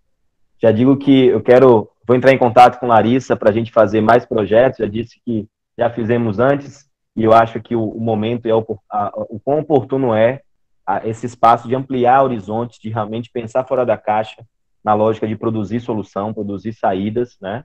E a gente está realmente aí ajudando a rede de mestres de cultura popular, de sambadores, de repentistas, enfim, a gente está tentando conectar diversas fazedores da cultura para a gente se manter firme e forte, aí falando por esse trabalho que eu faço junto ao Mestre Bulibuli, e quero muito falar e agradecer a benfeitoria, aqui no nome da Larissa, pelo trabalho que está sendo desenvolvido, e assim, agradecer muito pelo espaço. Eu acho que a construção de diálogos como esse, a gente plantar essas sementes, eu lembro muito bem, Adriano, que após uma provocação da pós, eu consegui trazer uma palestra com um especialista indicado pelo dia a dia da pós-graduação para falar de place branding lá no Destino Praia do Forte, né? Então, assim, foi uma palestra que iniciou essa construção e que provocou muitas pessoas, e a partir daí a gente começou a falar da construção coletiva de um posicionamento. Então, é um pouco disso, a gente plantar sementes, fazer provocações, espaços como esse.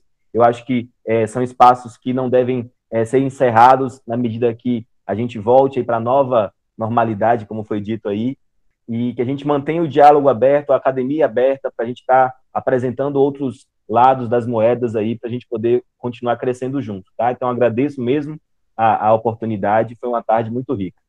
Eu que agradeço, Paulo. Larissa?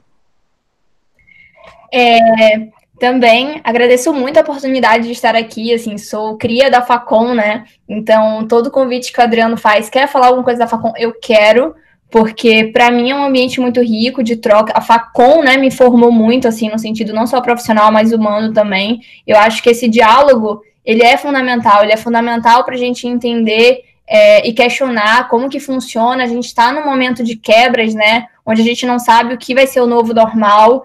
Então, mais do que nunca, esse é um momento onde a gente precisa conversar, trocar, entender o que está acontecendo, quais são as opções. Se não tiver uma opção que faz sentido, a gente recria uma nova.